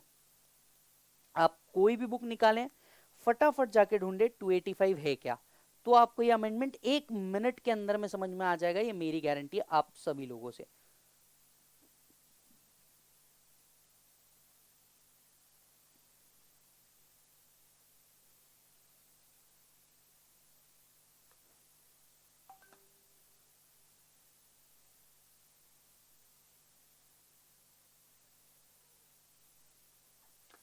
सुना तो होगा SFT, statement of financial transaction. Specified SSC को स्टेटमेंट ऑफ फाइनेंशियल ट्रांजैक्शन क्या करना पड़ता है, प्रोवाइड करना पड़ता है. अब यहां तक के कोई प्रॉब्लम नहीं था कि उसको क्या करना है, statement of financial transaction provide करना है. लेकिन अब तक के ऐसा कोई भी मैकेनिज्म नहीं था जहां पे फर्निश करना है ये लिखा है. अगर इनएक्यूरेट फर्निश किया तो क्या होगा, इसकी कोई पेनल्टी के क्लॉजेस नहीं थे. और ये लाना बहुत जरूरी था, ये लाना बहुत जरूरी था. 1 सितंबर 2019 से एक स्पेसिफिक अमेंडमेंट आया कि जो लोग स्टेटमेंट ऑफ फाइनेंशियल ट्रांजैक्शन दे रहे हैं, अगर इसमें इनकरेक्ट इंफॉर्मेशन प्रोवाइड हो गई, अगर इसमें इनकरेक्ट इंफॉर्मेशन प्रोवाइड हो गई, तो 50,000 रुपए की पेनल्टी आपके ऊपर अप्लाई की जाएगी. और बस इतना ही है ये. तो क्या है ये बात करता है एसएफटी की, that is statement of financial transaction में जो इंफॉर्मेशन देनी है, अगर ये इंफॉर्मेशन इनएक्यूरेट इंफॉर्मेशन निकली चेक करने के बाद, तो जिसने भी ये इंफॉर्मेशन प्रोवाइड की है उसके ऊपर 50,000 रुपए की पेनल्टी लगाई जाएगी. मेरे हिसाब से 50,000 की पेनल्टी बहुत कम पेनल्टी है, पर खैर इन्होंने कुछ तो लगाया. अब तक के तो ये प्रोविजन था ही नहीं. तो चेक करते हैं. A penalty of 50,000 has been provided.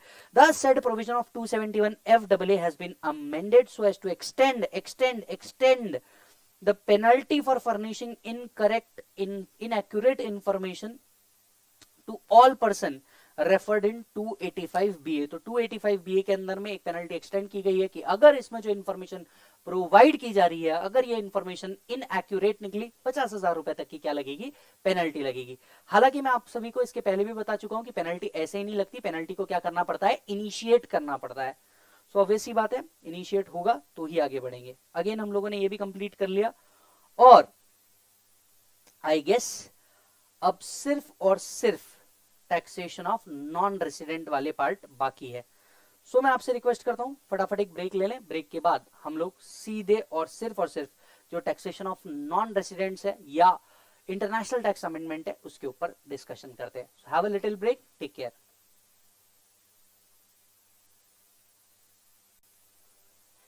Yes, welcome again. अब हम बात कर रहे हैं इंटरनेशनल टैक्स की, जो सीए एंड सीएमए फाइनल वालों के लिए रिलेवेंट है, जो जुलाई एंड नवंबर दिसंबर 20 के अंदर में एग्जाम दे रहे हैं, राइट। और paper 7 and 6C C final वालों दोनों सब्जेक्ट के लिए रिलेवेंट अमेंडमेंट्स है, तो आप इसे पेपर 6C के लिए भी यूज कर सकते हैं एज वेल एज पेपर 7 के लिए भी यूज कर सकते हैं। ये अमेंडमेंट मैंने नॉर्मल अमेंडमेंट्स के साथ मिला करके दी है, और डिस्क्रिप्शन बॉक्स अगर आप चेक करेंगे तो वहां मिल जाएगा आपको टेलीग्राम लिंक, जहां पे आपको ये अमेंडमेंट्स देखने को मिल सकती है। इसके अलावा डायरेक्ट टैक्स की अमेंडमेंट मैंने अलग से अपलोड कर दी है, साथ साथ में जुडिशियल अपडेट्स भी मैंने अपलोड कर दिया है, आपको जाकर के फटाफट वहां पे देखना होगा। तो आइए फटाफट अब मैं अमेंडमेंट्स इंटरनेशनल टैक्स की बात कर लेता हूं। जैसा कि आपको पता है मैंने डायरेक्ट टैक्स पूरा का पूरा अमेंडमेंट्स अलग से कर लिया है, और अब हम आ गए हैं कहां पे, इंटरनेशनल टैक्स से रिलेटेड अमेंडमेंट्स में। सबसे पहले मैं आपका ध्यान लाना चाहूंगा पेज नंबर 13.4, पेज नंबर लेके आ जाओ 13.4, और 13.4 पे एक क्लैरिफिकेटरी अमेंडमेंट है जो आया है सेक्शन 286 के अंदर में। तो फटाफट आ जाइए पेज नंबर 13.4 के ऊपर 286 के अंदर में एक रेलेवेंट अमेंडमेंट हुआ है। हालांकि ये अमेंडमेंट इतना ज्यादा एग्जाम पॉइंट ऑफ व्यू से काम का नहीं है, पर अमेंडमेंट तो अमेंडमेंट है, and we all know answer तीन ही प्रकार के होते हैं, राइट, रॉन्ग और आईसीएआई, तो हमें कोई भी चीज छोड़नी नहीं है। 286 कंट्री बाय कंट्री रिपोर्टिंग, पिछले अटेम्प्ट्स में इसके ऊपर फोकस भी आया है इंस्टीट्यूट की तरफ से। सो कंट्री बाय कंट्री रिपोर्टिंग हमें देनी होती है, जो भी पेरेंट एंटिटी है इंडिया में उसे कंट्री बाय कंट्री रिपोर्टिंग देनी होती है, और ये कंट्री रिपोर्टिंग अकाउंटिंग ईयर्स के लिए देनी होती है। हालांकि इसके अंदर में एक इंपॉर्टेंट पॉइंट जो मिसिंग था वो ये था कि अकाउंटिंग ईयर का डेफिनेशन क्या होगा, और यहां पे अकाउंटिंग ईयर का डेफिनेशन बहुत ज्यादा क्लियर कर दिया गया है डिपार्टमेंट के द्वारा। तो आइए फटाफट देख लेते हैं अकाउंटिंग ईयर का मीनिंग क्या है। So let's say if parent entity या alternate reporting entity already India में रेसिडेंट है, तो प्रीवियस ईयर का जो हम इनकम पकड़ते हैं, बस वही प्रीवियस ईयर लेंगे जो हम इनकम टैक्स पर्पस के लिए लेते हैं। मान लीजिए अगर वो अकाउंट पेरेंट एंटिटी इंडिया में नहीं है, या अल्टरनेट रिपोर्टिंग एंटिटी इंडिया में नहीं है रेसिडेंट, तो ऐसे केसेस में फिर जो हमें अकाउंटिंग ईयर लेना होगा वो अकाउंटिंग ईयर लेना होगा जो as per the law of that country होगा। तो बहुत सिंपल है, अगर इंडिया में रेसिडेंट हो तो प्रीवियस ईयर मतलब अकाउंटिंग ईयर होगा, अगर इंडिया में रेसिडेंट नहीं हो तो फिर उस कंट्री में जो आपका अकाउंटिंग ईयर माना जाता है हम वो एज इट इज अडॉप्ट कर लेंगे for the purpose of country by country reporting के लिए। अच्छा जी, सो ध्यान से सुनिएगा, a clarificatory amendment has been made to the definition of accounting year with effect from 1617 to remove the unintended anomaly. This amended definition of accounting year has been given below. देखिएगा क्या है। So if the parent entity or alternate reporting entity is resident, अगर आप resident होते हैं तो it means the previous year. In other case मतलब who is a non-resident, right? So who is a non-resident, accounting period means with respect to which parent entity of international group prepare its financial statement under any law for the timing in force or applicable to accounting standard of the country or territory in which parent entity is resident. तो बहुत simple सा क्लैरिफिकेटरी amendment था, exam point of view से आपको इसको बहुत ज्यादा focus करने की जरूरत नहीं है, राइट। आ जाइए अब हम बात कर लेते हैं ट्रांसफर प्राइसिंग में ही है, तो एक बहुत बड़ा अमेंडमेंट, बहुत बड़ा बोलूंगा मैं, बहुत बड़ा मतलब बहुत ज्यादा relevant for the purpose of examination, ठीक है। आइए ट्रांसफर प्राइसिंग चैप्टर के अंदर में दूसरा अमेंडमेंट हुआ है प्राइमरी एंड सेकेंडरी एडजस्टमेंट्स के अंदर में। प्राइमरी एंड सेकेंडरी एडजस्टमेंट्स के अंदर में ये अमेंडमेंट हुआ है। अमेंडमेंट आपको बता देता हूं क्या था, पहले प्राइमरी और सेकेंडरी एडजस्टमेंट्स को हम फटाफट रिकॉल कर लेते हैं। मान लीजिए अगर असेसिंग ऑफिसर ने आपका ट्रांसफर प्राइसिंग ALP कैलकुलेट किया है with the respect to transfer pricing provision, तो होता यह था कि जो असेसमेंट वो करता था इसे हम कहते थे प्राइमरी एडजस्टमेंट, और साथ ही साथ में सेकेंडरी एडजस्टमेंट्स भी करनी होती थी। मतलब जो प्रॉफिट्स आपके बाहर चले गए हैं, या जो किसी तरीके से बेस इरोज करके आपने प्रॉफिट शिफ्ट कर दिया है, सेकेंडरी एडजस्टमेंट के तहत अदर एंटिटी से वो पैसा वापस लाया जाता था। सेकेंडरी एडजस्टमेंट्स के तहत क्या करना होता था मैं आपको बता दूं, 90 डेज के अंदर में जितना भी एडजस्टेड अमाउंट है जो ALP के हिसाब से है उसको आपको इंडिया में रिपैट्रिएट करना होता था। अगर आपने इंडिया में इसे रिपैट्रिएट नहीं किया तो इसे लोन माना जाता था, और आप इंटरेस्ट भी वसूल करते थे, किससे, अपने एसोसिएटेड एंटरप्राइजेस से। सो जो आपका प्रॉफिट प्राइमरी एडजस्टमेंट्स में बढ़ा। अगर 90 डेज के अंदर में ये रिपैट्रिएट नहीं हुआ तो आप अपने ही एसोसिएटेड एंटरप्राइजेस को लोन दिया है ऐसा माना जाता था और आप उनसे ही क्या वसूल करते थे, इंटरेस्ट वसूल करते थे। हालांकि दो प्रैक्टिकल प्रॉब्लम थे। एक, सामने वाला एंटिटी बोलता है जा मेरे को देना ही नहीं है, मैं दूंगा ही नहीं, तू कुछ भी कर ले, मेरे को नहीं देना। क्या लगाओगे, इंटरेस्ट लगाओगे, लगाओ इंटरेस्ट, मैं नहीं देता, आगे बोलो। सामने वाला बोलता था मैंने पूरा का पूरा पैसा क्या कर दिया, शिफ्ट कर दिया। फॉर एग्जांपल मान लीजिए मेरा एसोसिएटेड एंटरप्राइजेस वर्जिन आइलैंड्स के अंदर में है और वो वर्जिन आइलैंड्स क्या कर देता है, इन्वेस्टमेंट कर देता है किसी भी दूसरे कंट्री के अंदर में, लेट्स से इराक के अंदर में उसने इन्वेस्टमेंट कर दिया। अब यहां पे इंडियन एओ एसोसिएटेड एंटरप्राइजेस का प्राइमरी एडजस्टमेंट करता है और सेकेंडरी एडजस्टमेंट्स के लिए सामने वाले को बोलता है कि आप इतना पैसा इंडिया में रिपैट्रिएट करो। दूसरा बोलता है मैंने तो ऑलरेडी पैसा क्या कर दिया, इराक के अंदर में ट्रांसफर कर दिया, अब कुछ नहीं हो सकता, मेरे पास पैसा ही नहीं है, तुम इंटरेस्ट लगाओ, कुछ भी लगाओ। ऐसी चीजों को टैकल करने के लिए इस बार एक से ज्यादा ऑप्शन लाए गए हैं। अब तक एक ही ऑप्शन था, आपने यहां पे अगर उसकी ट्रांसफर प्राइसिंग से एडजस्टमेंट इनकम बढ़ाई तो सामने वाले को लोन एंट्री मार करके आप इंटरेस्ट ले लो। सामने वाला बोलता था मैंने पैसा पूरा का पूरा इन्वेस्ट कर दिया। ऐसे केसेस में ऑप्शन 2 लाया गया। क्या लाया गया बोलो जल्दी, ऑप्शन 2। ऑप्शन 2 लाके बोला गया कि मान लो आपने जिसके साथ ट्रांजैक्शन किया उसके पास पैसे नहीं है, कोई प्रॉब्लम नहीं है, आप किसी भी दूसरे एसोसिएटेड एंटरप्राइजेस के साथ में क्या ले लो, पैसे लेके आ जाओ, पर आप पैसे तो लेके आओ। वो एसोसिएटेड एंटरप्राइजेस पैसे नहीं दे रहा, इट्स ओके, उसके पास पैसे नहीं है, इट्स ओके, आप दूसरे एसोसिएटेड एंटरप्राइजेस के साथ क्या करो, पैसे लेकर के आओ, हमें नहीं मालूम पर 90 डेज में हमको रिपैट्रिएशन चाहिए इंडिया के अंदर में। अब ऐसे केसेस में इनको पता था कि एक और सवाल हो सकता है, सामने वाला बोलेगा मेरे और कोई एसोसिएटेड एंटरप्राइजेस है ही नहीं। दूसरा जवाब आ सकता था मेरे दूसरे एसोसिएटेड एंटरप्राइजेस के पास भी पैसा है ही नहीं। ऐसे केसेस में इन्होंने तीसरा ऑप्शन भी खोल दिया, यानी दो जो ऑप्शन मैं आपको बोल रहा हूं ये अमेंडमेंट के पार्ट बता रहा हूं, तीसरा ऑप्शन इनने खोल दिया। तीसरा ऑप्शन इनने खोला, ठीक है अगर तुम पैसा वापस नहीं ला सकते या तुम्हारा एसोसिएटेड एंटरप्राइजेस पैसा नहीं दे रहा होगा, आपने बड़ा सिंपल काम करना है, आपने खुद खुद खुद इस इनकम के ऊपर 18% पे कर दो प्लस 12% सरचार्ज प्लस 4% सेस, आप खुद इसे पे कर दीजिए, सेकेंडरी एडजस्टमेंट करने की जरूरत ही नहीं, भूल जाओ सेकेंडरी एडजस्टमेंट। सो क्या अमेंडमेंट हुआ है, बहुत बड़ा अमेंडमेंट, कंफर्म जुलाई 20 या नवंबर 20 के अंदर आने वाला अमेंडमेंट, इसे कंफर्म पढ़ के जाना है paper 6C as well as paper 7 के लिए। प्राइमरी एडजस्टमेंट क्या होता है, एलपी कैलकुलेट करता है कौन, एओएलपी कैलकुलेट करता है।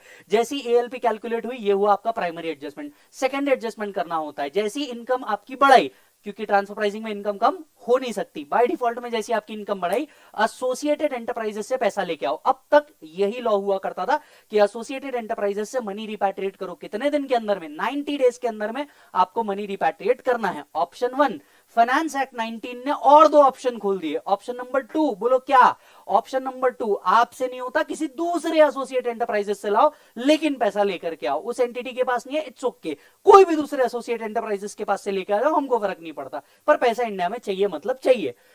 मैं आपको एक बात बताऊं, ये बेस इरोजन प्रॉफिट शिफ्टिंग ये पहले भी आ चुका है, लेकिन अरुण जेटली साहब थे जिन्होंने इस लॉ को 100% इंप्लीमेंटेशन के अंदर में लेके आया था, और 2019 से निर्मला सीतारमण जी ने क्लियर कर दिया कि वो किसी भी हाल में टैक्सेशन को छोड़ने वाले नहीं है। ऑप्शन नंबर तीसरा, तुम रिपैट्रिएट नहीं कर सकते, कोई दूसरे एसोसिएट एंटरप्राइजेस से नहीं ला सकते। ऑप्शन नंबर तीसरा, तुम पे करोगे कितना, 18% पे कर दो प्लस इस पे 12% सरचार्ज, सिंस कंपनी या कोई भी एसएससी हो 12% का सरचार्ज लगेगा प्लस 4% सेस, काम खत्म, आप इतना पे कर दो, अब हम सेकेंडरी एडजस्टमेंट तुमसे डिमांड ही नहीं करेंगे। जहां पहले सेकेंडरी एडजस्टमेंट के अंदर में सिर्फ एक एडजस्टमेंट होती थी, अब सेकेंडरी एडजस्टमेंट के अंदर में 3 एडजस्टमेंट हो गई है। ऑप्शन 1 उसी एसोसिएटेड एंटरप्राइजेस से रिपैट्रिएट करो, ऑप्शन 2 उससे नहीं कर सकते किसी दूसरे से कर लो, ऑप्शन नंबर 3 नहीं हो रहा किसी से भी, तुम खुद उसके ऊपर पे करोगे, 18 + 12 + 4, game over. This is the biggest amendment, और मैं आपको कह रहा हूं ये कंफर्म आएगा, लिख के रख लीजिए बात, चेक कीजिए। Clarification with respect to certain provision effective from previous year 17-18, certain provision of 92C has been produced below. What is secondary adjustment आपको दिया हुआ है, how secondary adjustment is made, certain new provisions के ऊपर आइए। ये provisions effective है 1 September 2019 से। A new subsection has been added in 92CE to provide assessee an alternative, क्या दिए हैं आपको, अल्टरनेटिव दिए हैं मालिक, ऑप्शंस दिए हैं, कितने ऑप्शंस दिए, 3, या तो उससे रिपैट्रिएट कर दूसरा ऑप्शन जल्दी जल्दी बोलो, यस दूसरा ऑप्शन क्या है, किसी और एसोसिएटेड एंटरप्राइजेस से लेके आ जा, वो भी नहीं हो सकता, खुद पे कर और सेकेंडरी एडजस्टमेंट कर ही मत।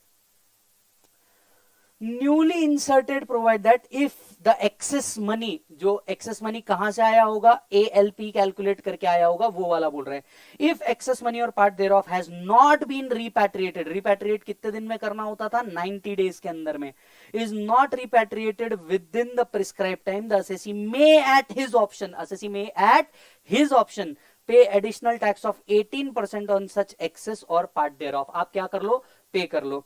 Additional tax so paid shall be treated as final payment of tax, shall be treated as final payment of tax with respect to such excess part thereof which is not repatriated, जो repatriate नहीं हो पाया, चाहे तुम्हारे associated enterprises से या दूसरे associated enterprises से, उसे आप लेकर के आ जाओ। and no further credit thereof shall be claimed by SSE or any other person with respect to tax so paid। मतलब क्या, अगर आप ये 18% पे कर देते हैं तो आपको सेकेंडरी एडजस्टमेंट फिर करने की जरूरत नहीं है। No deduction shall be allowed to SSC under the provisions with respect to tax so paid. आपने ये जो टैक्स पेड किया, सामने वाले को इसका कोई एक्स्ट्रा क्रेडिट मिलने वाला नहीं है। Where additional income tax referred has been paid by SSE, he shall not be required to make secondary adjustment। जहां आपने अभी 18% के हिसाब से पे कर दिया, अब आपको secondary adjustments करने की जरूरत नहीं है। Not required to compute interest, साथ ही साथ आपको इंटरेस्ट भी कंप्यूट करने की जरूरत नहीं है from the date of payment of such additional tax। जिस दिन से आप ये एडिशनल टैक्स पे कर देते हैं उसके आगे आपको इंटरेस्ट भी पे करने की जरूरत नहीं है। सो द टैक्स जो हम 2A के अंदर लेवी कर रहे हैं, it shall be increase by surcharge of 12%। Final effective tax rate will be 20.9664 which comes as 18% खुद से पे कर दो, 12% का सरचार्ज प्लस 4% का सेस। सो कुल मिलाकर के अगर पूछा जाए तो अब आप अगर इसको शॉर्ट में लिखना चाहें तो लिख सकते हैं secondary adjustments option 1, option 2, option 3। Option 1 repatriate in 90 days. Repatriate कितने दिन के अंदर में, बोलो बेटा, 90 डेज के अंदर में आपको क्या करना है, रिपैट्रिएट करना है।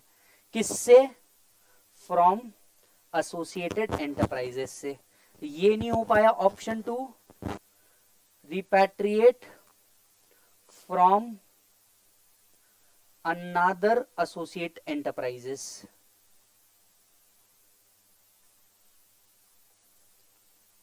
ये भी नहीं हो पाया, ऑप्शन 3 पे योर सेल्फ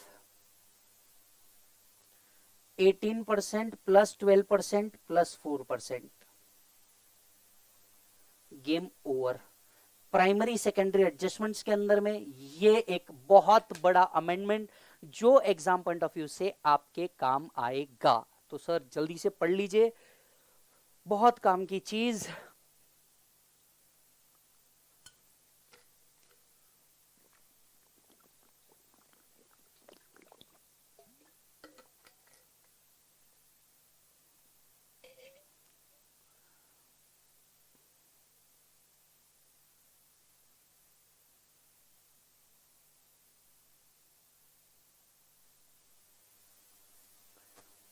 उम्मीद है आपने कर लिया होगा। So this secondary adjustments and primary adjustments, ये 2 पॉइंट मैंने एक्स्ट्रा सिर्फ नॉलेज के लिए लिखा है, तो आप चाहें तो उसे पढ़ सकते हैं, चाहे तो डायरेक्टली छोड़ दे और सीधा ये पॉइंट पढ़ लें जो नया इंसर्ट हुआ है।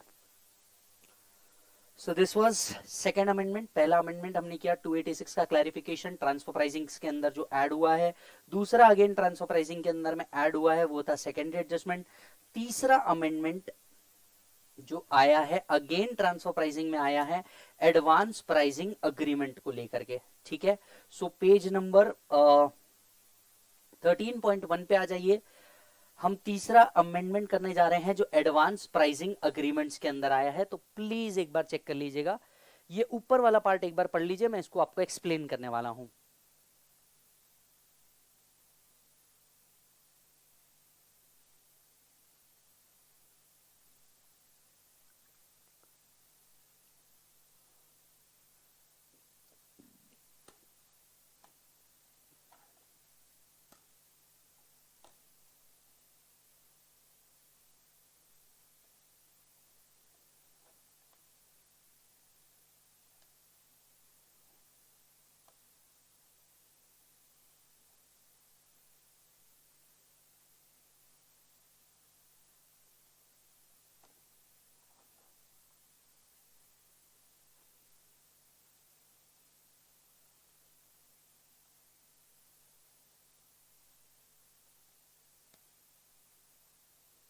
चलिए अब बात कर लेते हैं 92cc एडवांस प्राइसिंग अग्रीमेंट की। क्या होता है एडवांस प्राइसिंग अग्रीमेंट? बहुत अच्छी बात है। अगर किसी को prolong transfer pricing assessments avoid करना है तो एक बहुत अच्छा तरीका भारत सरकार ने दिया था, और ये था 92cc। ये एक इंटरनेशनल ट्रिटी में हमें कहा था कि जितने कम हो सके डिस्प्यूट्स उतना करो, और उसी के तहत इंडिया ने एक मैकेनिज्म लेकर के आया था 92cc, जो कहता था कि आप अगर इतने प्रोलॉन्ग ट्रांसफर प्राइसिंग एडजस्टमेंट्स में नहीं फंसना चाहते तो बहुत सिंपल है, आप जाइए एओ के साथ, डिपार्टमेंट के साथ आपका एक अग्रीमेंट होगा। इस अग्रीमेंट के तहत आप क्या करेंगे, अजम्पशंस क्या लेने वाले हैं वो क्लियर कर लेंगे, टीपी कैसे कैलकुलेट होगा वो क्लियर कर लेंगे, यानी ट्रांजैक्शन से पहले ही ट्रांसफर प्राइसिंग निकालने का मैकेनिज्म क्लियर कर लेंगे, ताकि बाद में एओ अपनी मनमानी से कोई भी अदर ट्रांसफर प्राइसिंग एडजस्टमेंट्स ना कर सके। ये था एडवांस प्राइसिंग अग्रीमेंट। कितने साल के लिए होता है सर? 5 साल के लिए होता है एडवांस प्राइसिंग अग्रीमेंट। क्या फॉरवर्ड ट्रांजैक्शंस के लिए होता है? जी हाँ, ये पर्सपेक्टिव तो होता ही होता है, साथ साथ में ये रेट्रोस्पेक्टिव भी हो सकता है, जिसे हम कहते हैं टेक्निकी भाषा में रोल बैक ट्रांजैक्शन। कितने साल के लिए होता है? 4 साल के लिए। यानी कुल मिला के एडवांस प्राइसिंग अग्रीमेंट 9 साल के लिए हो सकता है।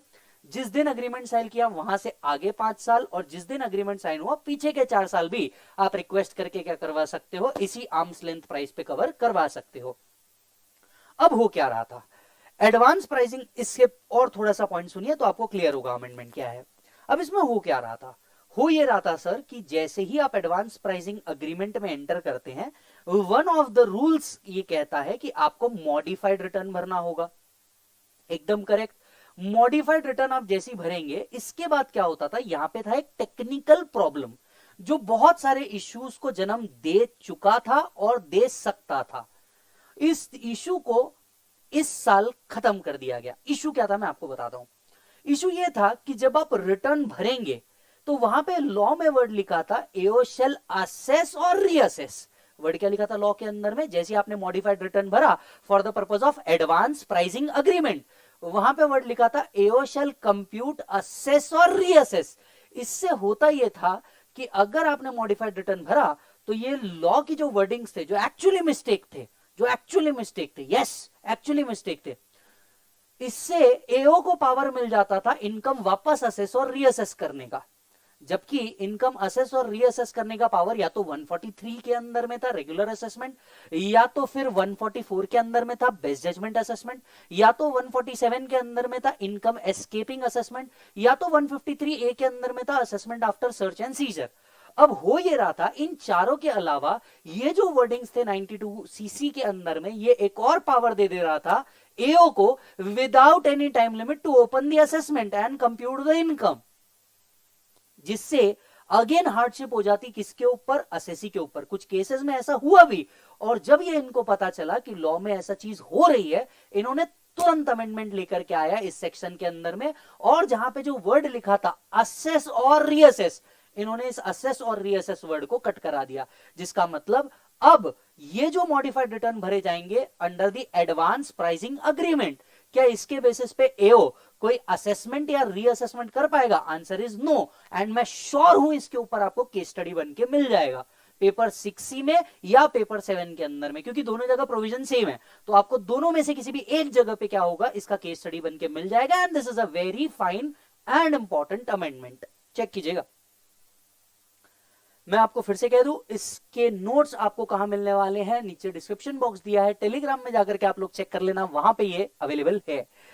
92cc of the act empowers the CBDT to enter into an APA with the approval of central government with any person for determination of arms length price. तो आप अग्रीमेंट एंटर कर सकते हो किस लिए? आर्म्स लेंथ प्राइस डिटरमाइन करने के लिए, और specifying the manner in which ALP is to be determined in relation to an international transaction, या फिर मैनर बताएगा किस तरीके से एएलपी कंप्यूट होगा। APA is valid for a period not exceeding 5 years. This section also provide for rollback. rollback कितने साल के लिए? 4 साल के लिए। कुल मिला के कितने हो गए? 9 years। हालांकि रोलबैक को सेपरेट अप्लाई करना पड़ता है। आपने अगर मेरे साथ इंटरनेशनल टैक्स किया होगा तो आपको पता है कि हमने इस पे बहुत ज्यादा सब्सटैंशियल टाइम डाला है। Thus, once the APA is entered, ALP of international transaction which is subject matter of APA would be determined in accordance with such APA. तो एक बार आपका एडवांस प्राइसिंग अग्रीमेंट बन गया, इसके बाद जो आपकी ALP कंप्यूट होगी वो उसी agreement assumptions and other things लेकर के होगी जो आपने CBDT के साथ क्या किया है, अग्रीमेंट किया है. In order to give the effect of APA, 92 CD also provide for mechanism including the filing of modified return. अगर आपको एपीए लेना है तो आपको क्या करना पड़ता है, उन हर साल के लिए जिस साल के लिए आप रोल बैक ले रहे हैं उस साल के लिए मॉडिफाइड रिटर्न लगता है, प्लस आने वाले हर ईयर्स के लिए आपको मॉडिफाइड रिटर्न लगता है. by the taxpayer and manner of completion of assessment by the AO having regards to the terms of APA. Subsection 3 of this section deals with a situation where assessment or reassessment has been completed. अब subsection 3 क्या करता था, जहां assessment और reassessment already complete हुई, आपने modified return मारा, एओ वापस ओपन कर देगा असेसमेंट रीअसेसमेंट और बोलेगा अब मैं असेसमेंट करूंगा मॉडिफाइड रिटर्न के हिसाब से. ये तो गलत हो जाएगा. जो असेसी ऑलरेडी असेसमेंट कर रहा है या जो ऑलरेडी जीत चुका होगा उसके साथ तो ये गलत होगा. Subsection 3 of this section deal with a situation where assessment or reassessment has been completed before the expiry of time allowed for the modified return. Apprehension have been expressed stating that due to the use of word assess, reassess or recompute, the AO may start a fresh assessment or reassessment in respect of completed assessment. ये जो subsection 3 में word लिखे हैं assess, reassess, recompute, इसके कारण क्या हो सकता था, AO वापस से आपका assessment open कर देता था जो already वो क्या कर चुका है, complete कर चुका है. APA entered into by them while intention of legislature is for assessing officer to merely modify the total income. जबकि legislature बहुत clear है, अगर APA enter हो गया है तो AO को कुछ करना ही नहीं है. AO को सीधा सीधा वही APA जो असेसिंग ऑफिसर ने सॉरी सीबीडीटी और असेसी के बीच में हुआ होगा वो लेना है और जो एपीए उसमें बोला है अकॉर्डिंगली उसको एडअप करना, उस हिसाब से टोटल इनकम निकाल करके फाइनल ऑर्डर असेसी को दे देना है. वापस से रिकम्प्यूट करने का पावर है ही नहीं. एपीए एंटर हो चुका है, मतलब डिपार्टमेंट और आपके बीच में अग्रीमेंट हो चुका है. अब इस अग्रीमेंट को तोड़ने के लिए एओ का कोई पावर ही नहीं है. ऐसे केसेस में असेस रीअसेस वर्ड एक गलत पावर दे देता था एओ को और इसको बचाने के लिए अमेंडमेंट किया गया. Amended section 92 CD has been produced below with the amended highlighted in red. So if assessment reassessment have been completed, अगर assessment और reassessment already complete हो चुकी है, क्या AO assess कर पाएगा? Answer is no. AO shall, direct word आ गई, ये वर्ड assess हट गया. AO shall pass the order modifying the total income. AO चुपचाप वो APA का उठाएगा और अपना ऑर्डर मॉडिफाई कर देगा. वो दिमाग नहीं लगाएगा, टोटल इनकम नहीं लगाएगा, कंप्यूट रिकम्प्यूट रीअसेस कुछ करने का पावर उसको देने वाले अब हम नहीं है. सो AO shall pass an order modifying the total income relevant to assessment year determined in such assessment or reassessment as the case may be, having regards to in accordance with the APA. अगर assessment already complete हो चुके हैं, AO चुपचाप वो उठाएगा और जो assessment reassessment में उसने कर लिया बस उसी को रख देगा, बस उसमें एपीए का जो प्रोविजन आया है वो उसको कंसिडर करेगा. Modified return is filed by the assessee as per C, notwithstanding contained in section 153 153B 144C the order has to be passed by AO within 1 year. अब जो ये ऑर्डर है, जो भी कुछ लिखा होगा 153 time limit to complete the assessment, 153B time limit to complete the assessment under raid, 144C DRP, इसमें कुछ भी लिखा हो उसको बाजू करते हुए हम सीधा एओ को पावर दे रहे हैं अगले 1 साल के अंदर. He has to pass the order by AO within 1 year from the end of financial year in which modified return is filed. अब ये जो ऑर्डर है एपीए का, एपीए के बेसिस पे एओ अपना फाइनल ऑर्डर निकालेगा with in 1 year from the end of financial year in which modified return is filed. काम खत्म. नीचे वाला सेक्शन को एज इट इज बस रिप्रोड्यूस किया गया है, बाकी कुछ भी नहीं है, आपको उसका टेंशन लेने की जरूरत नहीं है नीचे वाले पार्ट को. So this amendment will shall take effect from 1 सितंबर 2019. Game over. ये था ट्रांसफर प्राइसिंग से रिलेटेड अमेंडमेंट. सो अगर मैं कुल मिलाकर के बात करूं, ट्रांसफर प्राइसिंग के अंदर में 3 अमेंडमेंट हुए हैं. जैसा कि मैं बता दूं 92C, ध्यान से देखेंगे अगर हम लोग, 92CC के अंदर में एक अमेंडमेंट हुआ है, सेकेंडरी एडजस्टमेंट में अमेंडमेंट हुआ, 286 कंट्री बाय कंट्री रिपोर्टिंग में हुआ है.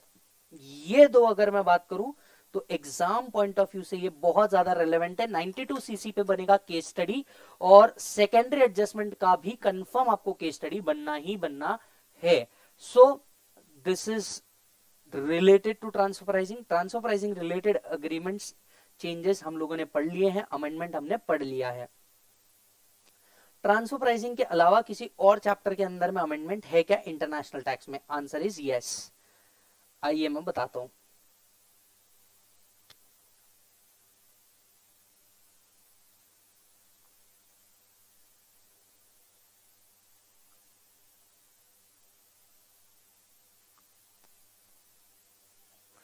आइए एग्जाम्शंस के ऊपर।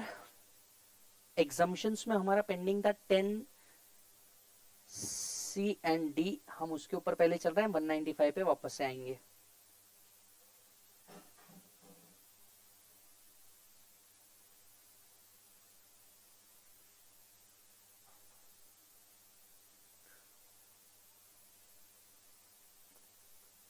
मतलब पहली तो यार डीटी एकदम वास्ट सब्जेक्ट हो जाता है। इस वास्टनेस के बाद अगर अमेंडमेंट्स आते हैं तो आई कैन अंडरस्टैंड, बहुत तकलीफ देते हैं। बट बिलीव मी बेटा, 2019 एक ऐसा साल रहा है जो ऑलमोस्ट हर डीटी टीचर को जिसने परेशान किया है, क्योंकि वो अपनी बुक को टेक्निकली 2 बार अमेंड करके परेशान हो चुका होगा। और प्रॉब्लम ये है कि सिर्फ प्रोविजन को रिकॉल नहीं कर चेंज नहीं करना पड़ता, अमेंडमेंट करने पड़ते हैं प्रोविजंस में हर जगह पे, और इसके कारण बहुत ज्यादा तकलीफ भी अराइज होती है। कहाँ गया यार?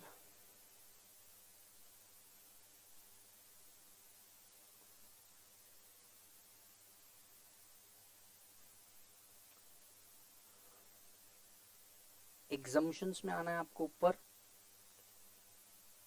ये सैलरी से भी पहले है, ये रहा पेज नंबर 2.3 के ऊपर। अमेंडमेंट रेलेवेंट किसके लिए relevant? International tax paper 6C as well as paper 7 के लिए भी रेलेवेंट। रूपी डिनोमिनेटेड बॉन्ड बहुत जगह अमेंडमेंट हुआ, सेक्शन 47 में भी अमेंडमेंट हुआ इसके कारण। अब जरा समझिए ये अमेंडमेंट आया क्यों। ये अमेंडमेंट आया था मोदी जी के कारण। किसके कारण? मोदी जी के कारण। मोदी जी ने नॉन रेसिडेंट इन्वेस्टर्स या फॉरेन कंपनी से कहा कि आप आइए इंडिया में, और इंडिया में आप लोग बाय कीजिए रूपी डिनोमिनेटेड बॉन्ड, मतलब आप लोग इन्वेस्ट कीजिए इन रूपी डिनोमिनेटेड बॉन्ड जो इंडियन कंपनीज ने इशू किया, गवर्नमेंट ने इशू किया। कहा कि आप अगर रूपी डिनोमिनेटेड बॉन्ड इशू करते हैं इंडियन कॉर्पोरेशंस, और नॉन रेसिडेंट फॉरेन कंपनी अगर इसे लेता है, तो जो एक स्पेसिफाइड पीरियड अगस्त के अंदर 17/9/2018 से लेके 31 मार्च 2019, इस पीरियड में अगर ये बॉन्ड इशू हुए होंगे, इस बॉन्ड के ऊपर जितना भी इंटरेस्ट आ रहा होगा, ये सारा इंटरेस्ट हम आपको एग्जम्प्ट करके देंगे रूपी डिनोमिनेटेड बॉन्ड के ऊपर। सो एक स्पेसिफिक पीरियड के लिए मोदी जी ऑलरेडी कमिट करके आ चुके थे, और सिंस वो कमिट कर चुके थे, फाइनेंस मिनिस्ट्री को इसको ध्यान में रखना ही था। सो अगर कोई 17 सितंबर 2018 से लेकर के 31/3/2019 के बीच में आरडीबी इशू हुआ होगा, इसका कोई इंटरेस्ट 19-20 में मिला होगा, क्या ये इंटरेस्ट टैक्सेबल है? Answer is no, this is exempt under section 10(4)(c। Very simple. So if a non-resident oblique foreign company receive interest from 194C or receives interest from an Indian company or business trust in respect of money borrowed, and if these bonds are exempt, if these bonds are issued between 17/9/2018 to 31st March 2019, the interest income will be exempt. मैं बोलते बोलते इसलिए अटका क्योंकि मुझे यहां पे एक पॉइंट और आपको डिस्कस करना था, 194LC। सिंस ये इंटरेस्ट इनकम अगर एग्जाम्प्ट है, तो क्या इसके ऊपर टीडीएस करना है या नहीं करना? आंसर इज नो, इसके ऊपर टीडीएस करने की कोई जरूरत नहीं है। वही पॉइंट मैं चाहता था बोल दूं, पर मैं सोचा कि ठीक है फिर बाद में बोलता हूं। सो कुल मिलाकर के पॉइंट क्या है? आरडीबीज 17/9/2018 से 31/3/2019 के बीच में जो भी आरडीबीज इशू होंगे, ऑब्वियसली बात है आरडीबीज का एक लाइफ होता है, इसका कोई इंटरेस्ट रिसीव हुआ होगा 19-20 के अंदर में किसी भी नॉन रेसिडेंट या फॉरेन कंपनी को, क्या ये इंटरेस्ट उनके हाथ में टैक्सेबल है? Answer is no, section 10(4)(c। और सिंस इंटरेस्ट एग्जाम्प्ट है तो टीडीएस काटने का भी अब कोई जरूरत नहीं है, प्रोवाइडेड ये आरडीबीज इसी पीरियड में इशू हुए हों। आरडीबीज अगर इसके बाद इशू होते हैं तो याद रखिएगा ये इंटरेस्ट टैक्सेबल इंटरेस्ट होगा और टीडीएस भी आएगा under section 194 LC। So this was another amendment. इसी के नीचे एक और अमेंडमेंट है section 10(4)D, income received by specified fund. चाहता हूं आप पहले पढ़ लें, इजीली समझ में आ जाएगा, बहुत इजी है, समझ में आ जाएगा।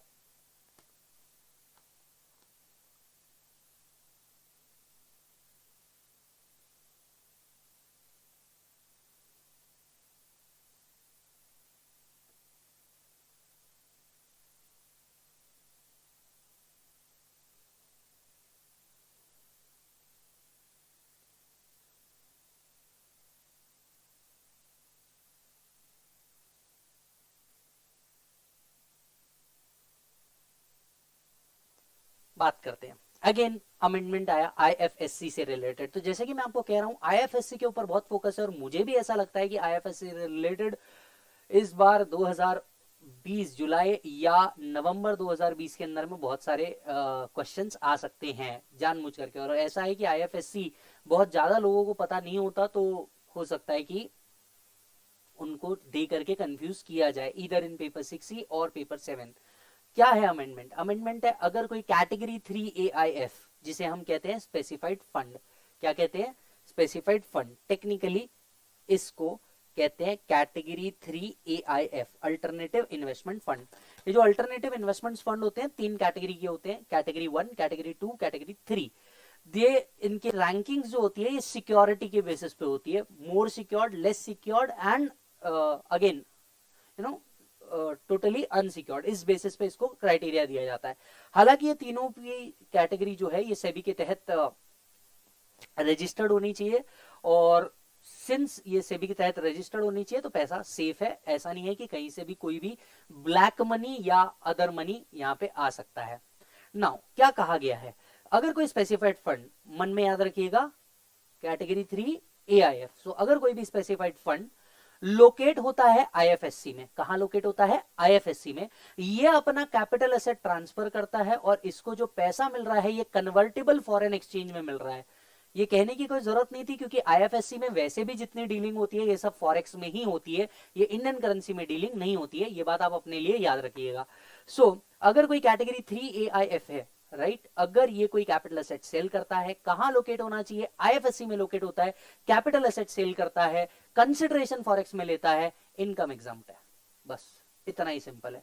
वापस से कह देता हूं, अगर कोई कैटेगरी 3 AIF है, कैपिटल एसेट ट्रांसफर कर रहा है, लोकेटेड इन आईएफएससी है, इनकम रिसीव कर रहा है, ये इनकम एग्जम्प्ट है under section 10(4)D। Game over.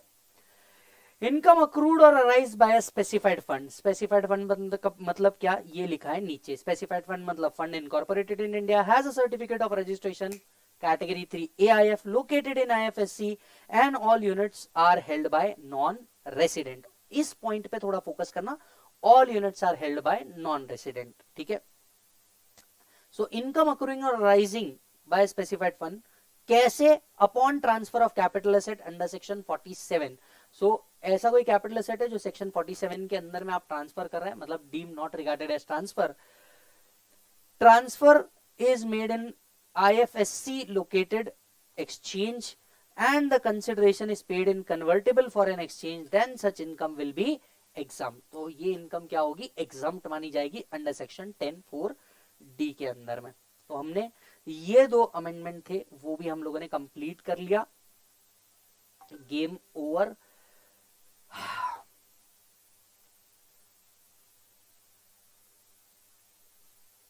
और कोई? यस है। हालांकि अब जो अमेंडमेंट मैं आपसे कहने जा रहा हूं ये अमेंडमेंट इतना ज्यादा काम का नहीं है, मेरे हिसाब से बिल्कुल ही रिलेवेंट नहीं है, वो पूछ नहीं सकते आपसे क्योंकि ये बहुत ज्यादा बड़ा है और प्रैक्टिकल लाइफ रिलेटेड है, आपसे रिलेटेड नहीं है। मैं आपको पहले सेक्शन 9 में कुछ बता देता हूं। एलिजिबल इन्वेस्टमेंट फंड जो ऑपरेट कर रहा है इंडिया में, एलिजिबल इन्वेस्टमेंट फंड जो ऑपरेट कर रहा है इंडिया में, इसकी income not deem to accrue और अराइज इन इंडिया मानी जाती है, नॉट डीम टू अक्रू और अराइज इन इंडिया मानी जाती है और इन्हें बेनिफिट दिया गया है कि इनकी इनकम यहां पे टैक्स ना हो। ऑब्जेक्टिव बड़ा सिंपल था, शेयर मार्केट में इन्वेस्टमेंट्स। ऑब्जेक्टिव बड़ा सिंपल था, शेयर मार्केट में इन्वेस्टमेंट्स, क्योंकि ये जो फंड मैनेजमेंट एक्टिविटीज होती है, ये फॉरेन फंड मैनेजमेंट एक्टिविटीज होती है जो बहुत ज्यादा पैसा इंडिया में लेकर के आते हैं, और जाहिर सी बात है इंडिया में अगर इन्वेस्टमेंट्स बढ़ाना था तो ऐसे बेनिफिट्स इनको देने जरूरी थे। 9A करता क्या था, एक फंड था जो फॉरेन में है, let's say Franklin Templeton. Franklin Templeton क्या करता था, एक इंडियन इन्वेस्टमेंट कंपनी को पकड़ता था जिसे हम कहते थे फंड मैनेजर। फंड मैनेजर को वो इन्वेस्टमेंट अपने सारे प्रोवाइड करता था, फंड मैनेजर इंडिया में इन्वेस्ट करता था और वहां से इनकम कमाता था, और ये इनकम वो फ्रैंकलिन टेम्पल्टन आउटसाइड इंडिया को दे देता था। अब होता ये था कि सिंस सारे मेजर डिसीजंस कहां लिए जाते थे, इंडिया में लिए जाते थे, decision making power Indian fund manager के पास होता था, तो होता यह था कि फ्रैंकलिन टेम्पल्टन का पूरा इनकम इंडिया में टैक्स हो जाता था, बिकॉज उसका पोयम कहां शिफ्ट दिखता था, इंडिया में शिफ्ट दिखता था। अब इसके कारण फ्रैंकलिन टेम्पल्टन और ऐसे कई फंड्स इंडिया में नहीं आ रहे थे, राइट, एसएमईज ग्लोबल या ऐसे कई इन्वेस्टमेंट कंपनीज इंडिया में नहीं आ रहे थे, क्योंकि इसके कारण होता यह था इंडियन इनकम तो छोड़ो, उनकी ग्लोबल इनकम यहां टैक्सेबल हो जाती थी, क्योंकि फिर वो यहां पे रेसिडेंट बन जाते थे।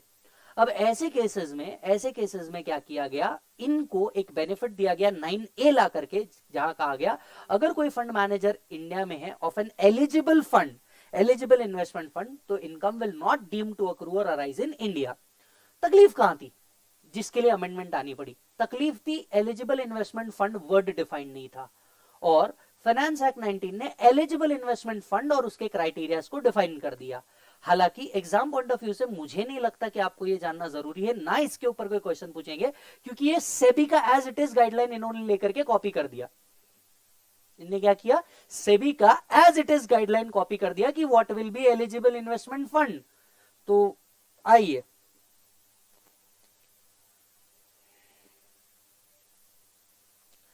eligible investment fund, the fund management activity carried out through an eligible fund manager acting on behalf of such fund, Templeton, याद रखिएगा, Franklin Templeton, shall not constitute business connection in India, ये business connection नहीं माना जाएगा। मैंने आपको इसके पीछे का लॉजिक बता दिया, ऐसा क्यों कर रहे थे।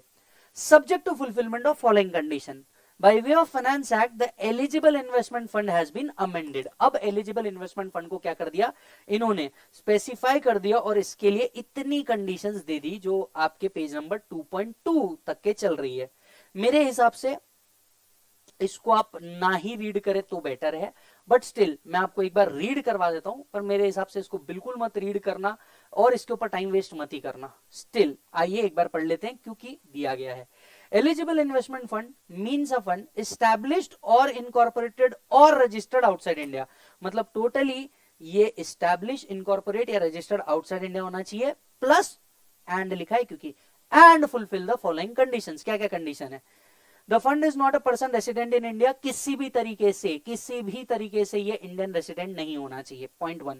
दूसरा, aggregate participation of investment in the fund directly or indirectly by person resident in India do not exceed 5% of the corpus of fund. Meaning क्या है, जो भी फंड का इन्वेस्टमेंट अमाउंट है, राइट, कॉर्पस है, कैपिटल है फंड का जो इन्वेस्ट करने वाले हैं, इसमें इंडियन रेसिडेंट का पैसा 5% से ज्यादा का नहीं हो सकता ऑफ टोटल कॉर्पस, 5% से ज्यादा का नहीं हो सकता ऑफ टोटल कॉर्पस। तो लेट्स से इन्वेस्टमेंट फंड का टोटल कॉर्पस है 100 करोड़ का, तो 5% से ज्यादा का रेसिडेंट से आप एक्सेप्ट नहीं करेंगे, ये उन्होंने क्लॉज दिया है। द फंड इज, तीसरा क्लॉज कहता है, the fund is a resident of a country with which an agreement has been entered. In short, ये फंड वहां सिचुएट होना चाहिए जिसके साथ इंडिया का क्या हो, DTAA हो, ये फंड वहां सिचुएट होना चाहिए। ऑब्वियस ही बात है, क्योंकि अगर पैसा कहां से आता है, अगर पैसा उन कंट्री से आता है जिसके साथ हमारा DTAA नहीं है, तो ये बहुत सारे चांसेस है कि किसी भी तरीके का ऑथराइज्ड पैसा इंडिया में आ सकता था, मे बी फॉर टेररिस्ट और अदर एक्टिविटी, राइट। तो इसी के लिए उन्होंने कह दिया ये उसी कंट्री के साथ होगा जिसके साथ हम इंफॉर्मेशन क्या कर पाएंगे, एक्सचेंज कर पाएंगे। established or incorporated or registered in a country or specified territory which is notified by central government। सिर्फ DTAA होना चाहिए, अगर DTAA नहीं है तो एटलीस्ट उन कंट्रीज के साथ होना चाहिए जो सेंट्रल गवर्नमेंट ने क्या किया हो, नोटिफाई किया हो। The monthly average corpus of fund shall not be less than 100 crore. Obviously बात थी, ये तो उनको देना था, मैं एक्सपेक्ट भी कर रहा था, बट उनने दे दिया, ये अच्छा किया। उनने क्या बोला कि जो मंथली एवरेज कॉर्पस है, मंथली एवरेज कॉर्पस है, मंथली एवरेज कॉर्पस है, shall not be less than 100 crore. इससे इन्होंने ये इंश्योर कर लिया कि इंडियन स्टॉक मार्केट अचानक से कभी भी ना तो बूम कर पाए, ना ही बहुत ज्यादा पैसा विड्रॉ हो पाए। उन्होंने कहा मंथली एवरेज आपका 100 करोड़ तो यहाँ पे चलना ही चाहिए। इसके कुछ एक्सेप्शन है। क्या एक्सेप्शन है? If fund has been established incorporated corpus of such fund shall not be less than 100 crores as at the end of 6 months from the last day of the month of its established incorporation or at the end of previous year whichever is later। जहां ये 100 करोड़ पहले देखते थे, 100 करोड़ का जो criteria था पहले ये देखते थे eight the end of previous year, अब इन्होंने ये क्राइटेरिया चेंज कर दिया। अब इन्होंने कर दिया end of 6 month from the last day of the month of its establishment of incorporation or end of previous year whichever is later. यानी इनकॉर्पोरेशन जैसे ही हुआ इस फंड का वहां से 6 मंथ्स के अंदर में, या फिर at the end of previous year whichever is later. This condition of minimum corpus is not applicable to a fund which has been wound up in the previous year। अगर ये fund previous year में ही wound up हुआ है तो उस पर 100 करोड़ का criteria apply नहीं करेगा, मतलब हम उसको बेनिफिट देंगे even if the corpus was less than 100 crore. In short, easy entry और इजी एग्जिट का तरीका दिया है किसी भी फंड को। The fund and activity are subject to applicable investor protection regulation in the country or specified territory where it is established। वहां के आपने इन्वेस्टर प्रोटेक्शन रेगुलेशन, जैसे इंडिया में भी इन्वेस्टर प्रोटेक्शन गाइडलाइंस है, वो फॉलो की होनी चाहिए। टेक्निकली हमें कैसे पता चलेगा कि वो वहां ये कर रहे हैं कि नहीं? डिक्लेरेशन, हम एक डिक्लेरेशन ले लेंगे उनसे साइन करवा के कि आपने वहां के इन्वेस्टर प्रोटेक्शन गाइडलाइन को फॉलो किया है। The fund has a minimum of 25 members who are directly or indirectly not a connected person. Right, 25 member होने चाहिए मिनिमम फंड के अंदर में, और ये directly or indirectly connected person नहीं होना चाहिए। इन शॉर्ट, ये सब अलग अलग व्यक्ति होना चाहिए। Any member of the fund along with connected person shall not have participation directly or indirectly in fund exceeding 10%। किसी भी मेंबर का किसी भी और कनेक्टेड पर्सन के साथ मिला के ओवरऑल होल्डिंग 10% के ऊपर नहीं होना चाहिए। इन शॉर्ट, वो नहीं चाहते कि ये फंड क्या करें, किसी के पर्टिकुलर पर्सन के हाथ में कंट्रोल हो, ट्रांसपेरेंसी बरतना चाह रहे हैं। हो सकता है कि लेट्स से एक फंड बनाया मिस्टर ट्रंप ने, वैसे भी अमीर पार्टी, ट्रंप ने कोई फंड बनाया, मेजर कनेक्टेड पर्सन अपनी वाइफ एविका ट्रंप के साथ मिलकर के क्या कर लिया, 11% होल्ड कर दिया, और बाकी अपने जितने जो पहचान वाले लोग हैं उनके साथ मिलकर के फंड बनाया, ताकि मेजरली नाम भले दूसरों का मिले पर स्टेक उन्हीं का हो। ऐसा उन्होंने कहा नहीं चलेगा। आपको बहुत ध्यान रखना होगा कि आपका इंक्लूडिंग कनेक्टेड पर्सन का स्टेक किसी का भी 10% से ऊपर का ना हो। The aggregate participation interest directly or indirectly of 10 or less member along with their connected person shall be less than 50%। अच्छा जी, अगर मान लीजिए मल्टीपल कनेक्टेड पर्सन आ भी जाते हैं तो ओवरऑल 10% और 10 मेंबर्स और उससे कम का overall holding shall be less than 50%। In short, कभी भी वो एक व्यक्ति के हाथ में ना हो। The fund shall not carry or control and manage directly or indirectly any business in India। इसके अलावा वो कोई और बिजनेस नहीं कर रहे हो, एक्टिविटी सिर्फ और सिर्फ इन्वेस्टमेंट हो। The fund is neither engaged in any activity which consists of business connection in India, nor has any person acting on its behalf whose activity constitute a business connection in India other than the activity undertaken by eligible fund। कहने की यही कोशिश की है, आप कोई और business में नहीं होंगे, ना ही किसी भी तरीके से बिजनेस कनेक्शन आएगा। बिजनेस कनेक्शन का डेफिनेशन सेक्शन 9 में लिखा है, ना ही ये बिजनेस कनेक्शन में आना चाहिए, ना डीम्ड बिजनेस कनेक्शन में आना चाहिए। इस बात का याद रखना होगा। Fund shall not invest more than 20% of its corpus in any entity. India में जब फंड मैनेजर इन्वेस्ट करेगा, उसे याद रखना होगा कि एक ही कंपनी के अंदर में 20% से ज्यादा का कॉर्पस इन्वेस्ट नहीं करना है, नहीं तो ये सीधा सीधा सब्सिडरी का एंगल क्रिएट कर देगा। इसीलिए उन्होंने ये बात को बहुत क्लियर रखा कि जो फंड आ रहा है, लेट्स से फंड है 100 करोड़ रुपीस का, ये 100 करोड़ रुपीस आप लेके डायरेक्टली 25 करोड़ के रिलायंस के शेयर ले लेंगे, चलेगा क्या? Answer is no. 20% से ज्यादा का इन्वेस्टमेंट नहीं होगा। The fund shall not make any investment in its associated enterprises entity in which director, trustee, partner, member, fund manager of the fund or director, trustee, partner, member, fund manager hold individually or collectively more than 15% of the entity share or interest। ये fund किसी भी ऐसी जगह पे associate entity के साथ investment नहीं करेगा जिसका वो इंडिविजुअली या collectively with their director, trustee etcetera 15% से ज्यादा क्या कर रहे होंगे, होल्ड कर रहे होंगे। The remuneration paid by fund to eligible fund manager with respect to fund management activity taken by him is not less than arms length price. ये बड़े काम की चीज इन्होंने कर दी, अमेंडमेंट भी लाया, कहा कि जो आप फंड मैनेजर को पे कर रहे हैं ये आर्म्स लेंथ प्राइस पे होना चाहिए, इसके तहत बेस इरोज करके प्रॉफिट शिफ्ट करने की कोशिश करने का नहीं। ये जो कंडीशन थी 5, 6 and 7, it shall not apply in case of investment fund setup by the government और सेंट्रल बैंक ऑफ फॉरेन। अगर वो गवर्नमेंट का है तो उनके ऊपर ये कंडीशन एप्लीकेबल नहीं होगी। सॉवरेन फंड जो कई कंट्रीज ने मिलकर के बनाया हो, और such other fund as may be notified by central government, उनके ऊपर ये प्रोविजंस एप्लीकेबल नहीं होगी। सो कुल मिलाकर के प्रोविजन क्या है, मैं फटाफट सम अप कर देता हूं। सम यही है कि अगर कोई फॉरेन एलिजिबल इन्वेस्टमेंट फंड है जो फंड मैनेजर के थ्रू इंडिया में ऑपरेट कर रहा है, इसका बिजनेस कनेक्शन इंडिया में नहीं माना जाता and income is not deemed to accrue और arise in India. Objective simple था, फॉरेन इन्वेस्टमेंट को लेकर के आना।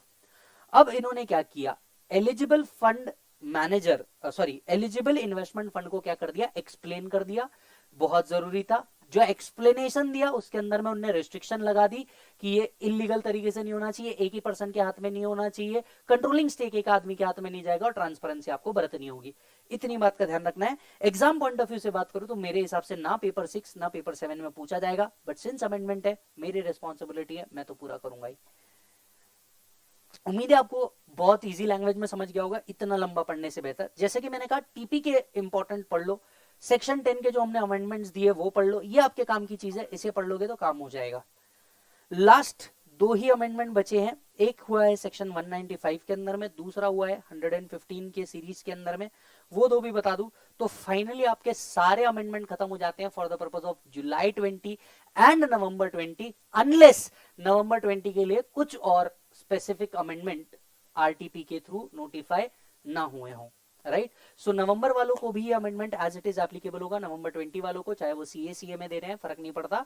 बट अगर कोई अमेंडमेंट आता है या आरटीपी के थ्रू कोई अमेंडमेंट आता है तो हम उसके एक सेपरेट वीडियो रिकॉर्ड करके डाल देंगे, बट अदरवाइज आपको इसकी कोई जरूरत नहीं होने वाली, राइट।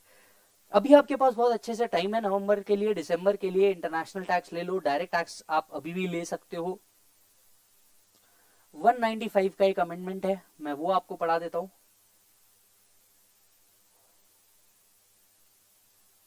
टीडीएस वाले टॉपिक में आ जाइए सर।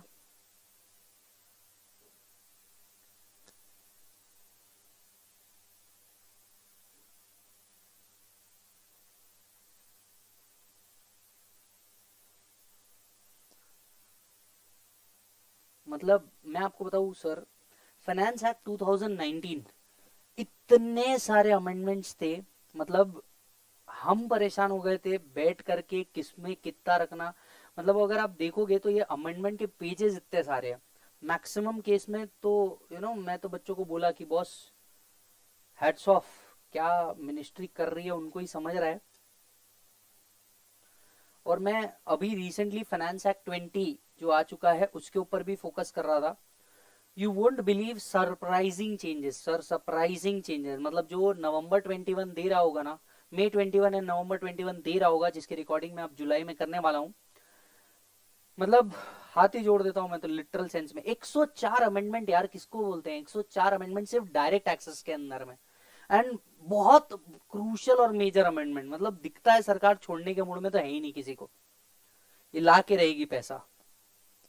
बहुत सारे tax loophole, tax bracket and specifically non residents के ऊपर बहुत ज्यादा ध्यान, क्योंकि मैं आपको बताऊं इंडिया ने ना पिछले 4-5 साल से कई ऐसे टैक्स मेजर्स लिए हैं जिसके तहत इंडिया एक लो टैक्स जुरिस्डिक्शन बन गया है। यस, आपको बिलीव होगा कि नहीं होगा, आप सोचेंगे कि काहे का सर 40% तो फॉरेन कंपनीज के ऊपर टैक्स लगा रहे हैं। पेज नंबर 11.7 पे आ जाइए। आप बोलेंगे कि सर ऑलरेडी फॉरेन कंपनीज के ऊपर तो हम लोग क्या लगा रहे हैं, 40% लगा रहे हैं। मैं कहूंगा कि नहीं, आपने शायद लॉ को सही इंटरप्रेट नहीं किया। सर अगर आप रीसेंट टाइम्स के अंदर में देखेंगे ना, कंपनी के टैक्स रेट आ चुके हैं 22% एंड 15%। 22% की अगर मैं बात करूं तो वहां पे तो क्राइटेरिया ही नहीं है कि कंपनी कौन सी होनी चाहिए। फॉरेन कंपनी भी आकर के अगर वो उन सेक्शंस का बेनिफिट नहीं ले रही होगी तो वो भी क्या करते हैं 22% के अंदर में गवर्न हो जाएंगे इस सेक्शन को ऑप्ट करके। फर्दर 115 ए की अगर हम बात करें तो ऑलरेडी टैक्स रेट्स इतने कम है इंडिया में। मेजरली वो लोग सी बिजनेस करने आए तो ठीक है, उनको 40% से टैक्स रेट लगेंगे, बट अदर इन्वेस्टमेंट्स के तो उनके टैक्स रेट ही इतने कम है, 5% इन केस ऑफ इंटरेस्ट और 20% अगर वो स्पेसिफिक कैटेगरी में नहीं होंगे। Royalty, fees for technical services 10% sir, इससे कम क्या टैक्स लेंगे आप मुझे बताइए। इनफैक्ट ये 10% तो आपके मैट से भी कम है, इसीलिए मैट में हम लोग एडजस्टमेंट्स भी करते हैं अगर आप देखेंगे। So you know royalty income capital gain which is less than 18.5%, ये इसका लॉजिक है। बिकॉज रिसेंट टाइम्स में ना इंडिया टैक्स हेवेंस के अंदर में आ रहा है। मैं टैक्स हेवेंस बोलना एक्चुअली गलत वर्ड होगा, but yes best tax destination के अंदर में इंडिया आ रहा है। अच्छा जी, पढ़िए, 2 मिनट में समझ में आ जाएगा। एग्जाम पॉइंट ऑफ व्यू बहुत ज्यादा इंपॉर्टेंट नहीं है, but yes it is an amendment.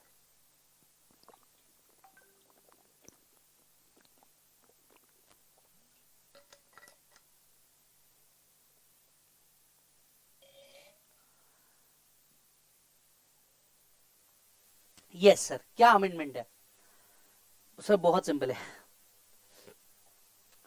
आपको पता है 197, राइट, 197 सीरीज के अंदर में या ऑफिसेज में हम लोग को करते ही हैं, right. 194G 194H, sorry 15G 15H, not 194G 194, sorry 15G 15H, lower deduction और नो डिडक्शन के लिए हम लोग क्या करते हैं, सर्टिफिकेट मंगवाते हैं कि बॉस दिस पर्सन या तो आप इसका टैक्स ही मत काटिए या टैक्स लोअर रेट पे काटिए।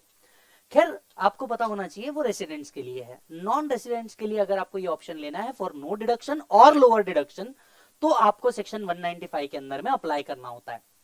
सो अगर अगर मान लीजिए मैं एक और सेक्शन आपके साथ लिंक करूंगा, यहीं पे ध्यान से सुनना। अगर आपको ऐसा लगता है कि आपको नॉन रेसिडेंट का टैक्स नहीं काटना है या जो टैक्स डिडक्ट करना है, सेक्शन 195 टैक्स कितने रेट पे डिडक्ट करते हैं, याद कीजिए, higher of 3 things, rate provided in the act, rate in force, that is rate provided in DTAA, rate provided in act, और 20% whichever is higher के रेट से हम लोग टैक्स डिडक्ट करते हैं। अगर आपको ऐसा लगता है कि नॉन रेसिडेंट को इतने पे टैक्स नहीं देना है या लोअर रेट पे डिडक्शन होना चाहिए तो ऐसे केसेस में 195 के अंदर में अप्लाई कर सकते हैं। रेसिडेंट होगा 197 के अंदर अप्लाई कर दो, नॉन रेसिडेंट होगा 195 के अंदर अप्लाई कर दो, सिर्फ सेक्शन का फर्क है, बाकी प्रोसीजर सेम है। दूसरी पॉइंट, 195 के अंदर जो ये एप्लीकेशन करते थे वो अब तक के मैनुअल होती थी, जबकि एक साल, ये अमेंडमेंट तो आज लाए हैं, जबकि एक साल ये ऑलरेडी ऑफिसर्स में होता है। यस और no? One of my friend has foreign client, उसके लिए ऑलरेडी हम ये कर चुके हैं, राइट। ये प्रोसेस मैनुअल प्रोसेस होता था, आपको जाना पड़ता था, मैनुअली भरना पड़ता था, उसके साथ में वहां का चार्टर, उस आदमी के डिटेल, सब सारी चीजें देनी पड़ती थी। अब ऐसे केसेस में इस प्रोसेस को कर दिया गया है ऑनलाइन, और यही है अमेंडमेंट। सो अब अगर किसी भी नॉन रेसिडेंट के लिए तुमको ऐसा लगता है कि लोअर डिडक्शन या नो डिडक्शन सर्टिफिकेट लेना है, अब तुम ये ऑनलाइन ले सकते हो। सो अमेंडमेंट क्या है, प्रोसेस को मैनुअल से इलेक्ट्रॉनिक में शिफ्ट कर दिया गया है। इतने सिंपल में अमेंडमेंट खत्म होता है, चेक कर लीजिए। Earlier the procedure to allow the payer to deduct tax. अच्छा, एक और पॉइंट, अगर आपको लगता है एओ ने लेट्स से आप लेकर के आए लोअर डिडक्शन और नो डिडक्शन का, आपने लोअर रेट पे लेके आ गया, फिर भी एओ बोलता नहीं तुमने हायर रेट पे ही डिडक्ट करना चाहिए था, तुमने लोअर रेट पे डिडक्ट क्यों किया, तुमने हायर रेट पे ही डिडक्ट करना चाहिए था, और उसने डिसअलाउंस करी 40AIA के अंदर में। आपको याद होगा अपील का एक सेक्शन है, सेक्शन 248, जिसके तहत आप अप्लाई कर सकते थे किसको, अपीलेट अथॉरिटी को, कि बॉस मैंने सर्टिफिकेट लाया तो भी आपका एओ मान नहीं रहा है। इससे रिलेटेड कोइंसाइड करेगा 248 को, मजा आएगा पढ़ने में, लिंकिंग में, चेक करें। Earlier the procedure to allow payer to deduct TDS under 195 on lower amount was a manual one where the payer has to file application manually, consequent to which CBDT would allow deduction on lower amount by passing a general or special order. By Finance Act 19, government has made amendment in section 195 subsection 2 and 7 to make the procedure electronic. This is what they intend to.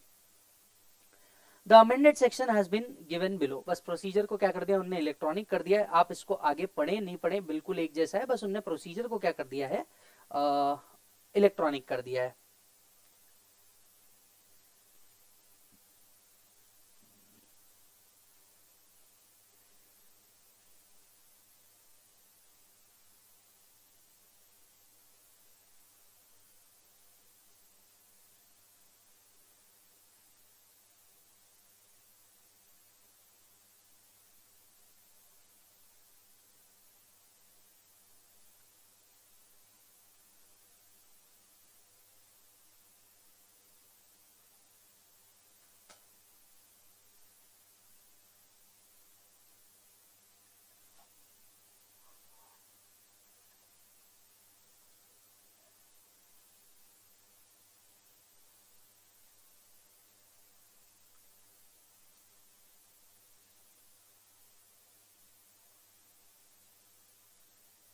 Just minute.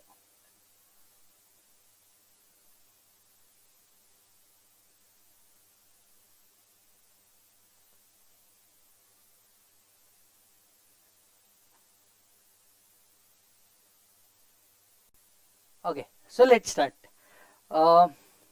यहाँ आते हैं, again एक बार फटाफट बता देता हूँ, एक छोटा सा अमेंडमेंट हुआ है। ये जो लोअर डिडक्शन या नो डिडक्शन का प्रोसेस था, ये सिर्फ रेसिडेंट के लिए था 197 198 के अंदर में, एंड अब ये नॉन रेसिडेंट भी कर सकता है। पहले नॉन रेसिडेंट ये सिर्फ मैनुअली कर सकता था, अब इसे ऑनलाइन कर दिया गया है। तो बस एक नॉर्मल सा वर्ड ऐड हुआ है 195 सबसेक्शन 2 एंड 7 के अंदर में, दोनों जगह ये वर्ड ऐड हुआ है that he'll make an application to the AO in the prescribed form and manner क्या हो चुका है, इलेक्ट्रॉनिक हो चुका है, in the manner for determination by general order and special order in the prescribed manner। तो बहुत सिंपल है अमेंडमेंट, कोई बहुत ज्यादा काम का अमेंडमेंट नहीं है, और 195 बस इतना कहता है कि ये प्रोसेस अब इलेक्ट्रॉनिक प्रोसेस पे कन्वर्ट हो चुका है। Moving forward, we'll have the last discussion of the whole amendment, which is on investment fund।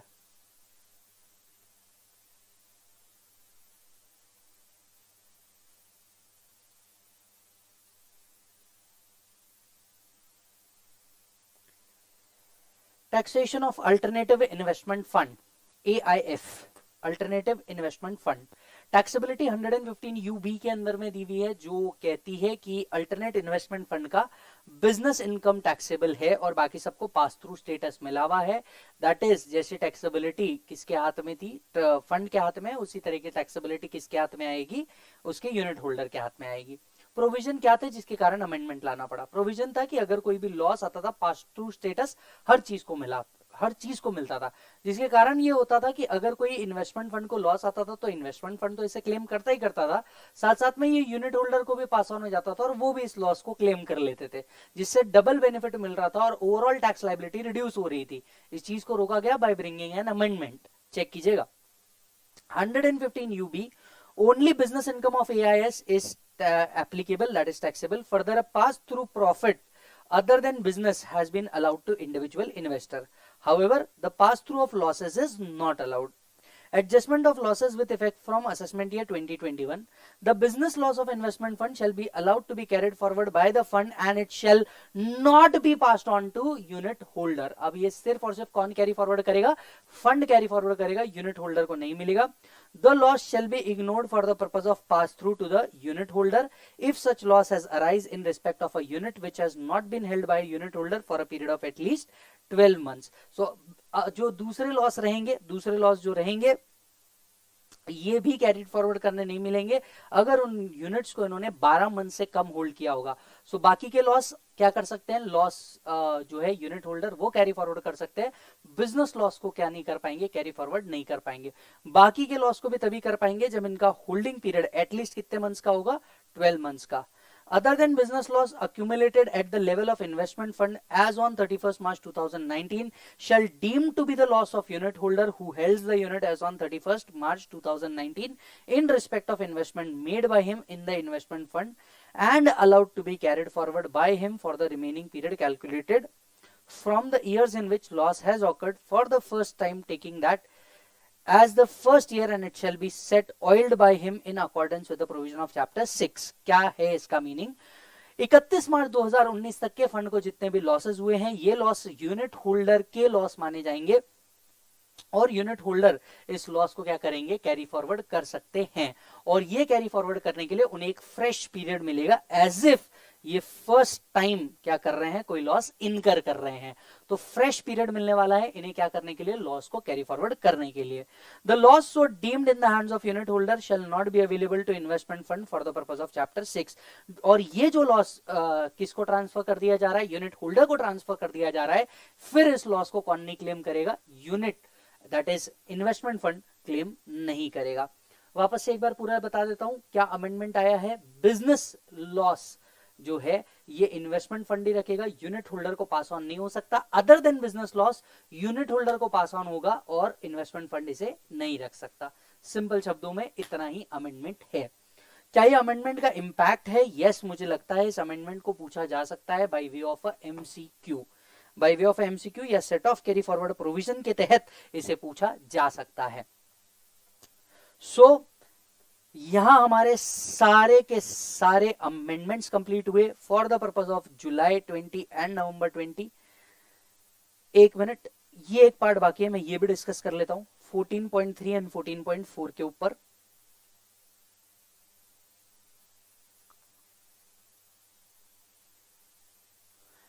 हालांकि ये कॉन्सिक्वेंशियल अमेंडमेंट है, 115A के अंदर में हमें क्या करना होगा, ये एडजस्टमेंट जो 80 LA का है, याद दिला देता हूं क्या, IFSC यूनिट के अंदर में जो यूनिट लोकेटेड है, IFSC एरिया में जो यूनिट लोकेटेड है, ये 115A के टैक्स रेट्स अगर फॉलो कर रहे होंगे, जनरली 115A कहता है जो आप स्पेशल रेट पे टैक्स कर रहे हैं 115A के अंदर में, उन्हें चैप्टर 6 पार्ट सी के कोई डिडक्शन नहीं मिलते, पर 80 LA क्या किया गया है, अलाउ किया गया है।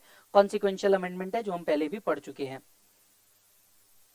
टैक्स ऑन डिस्ट्रीब्यूटेड इनकम, आइए ये बात भी कर लेते हैं।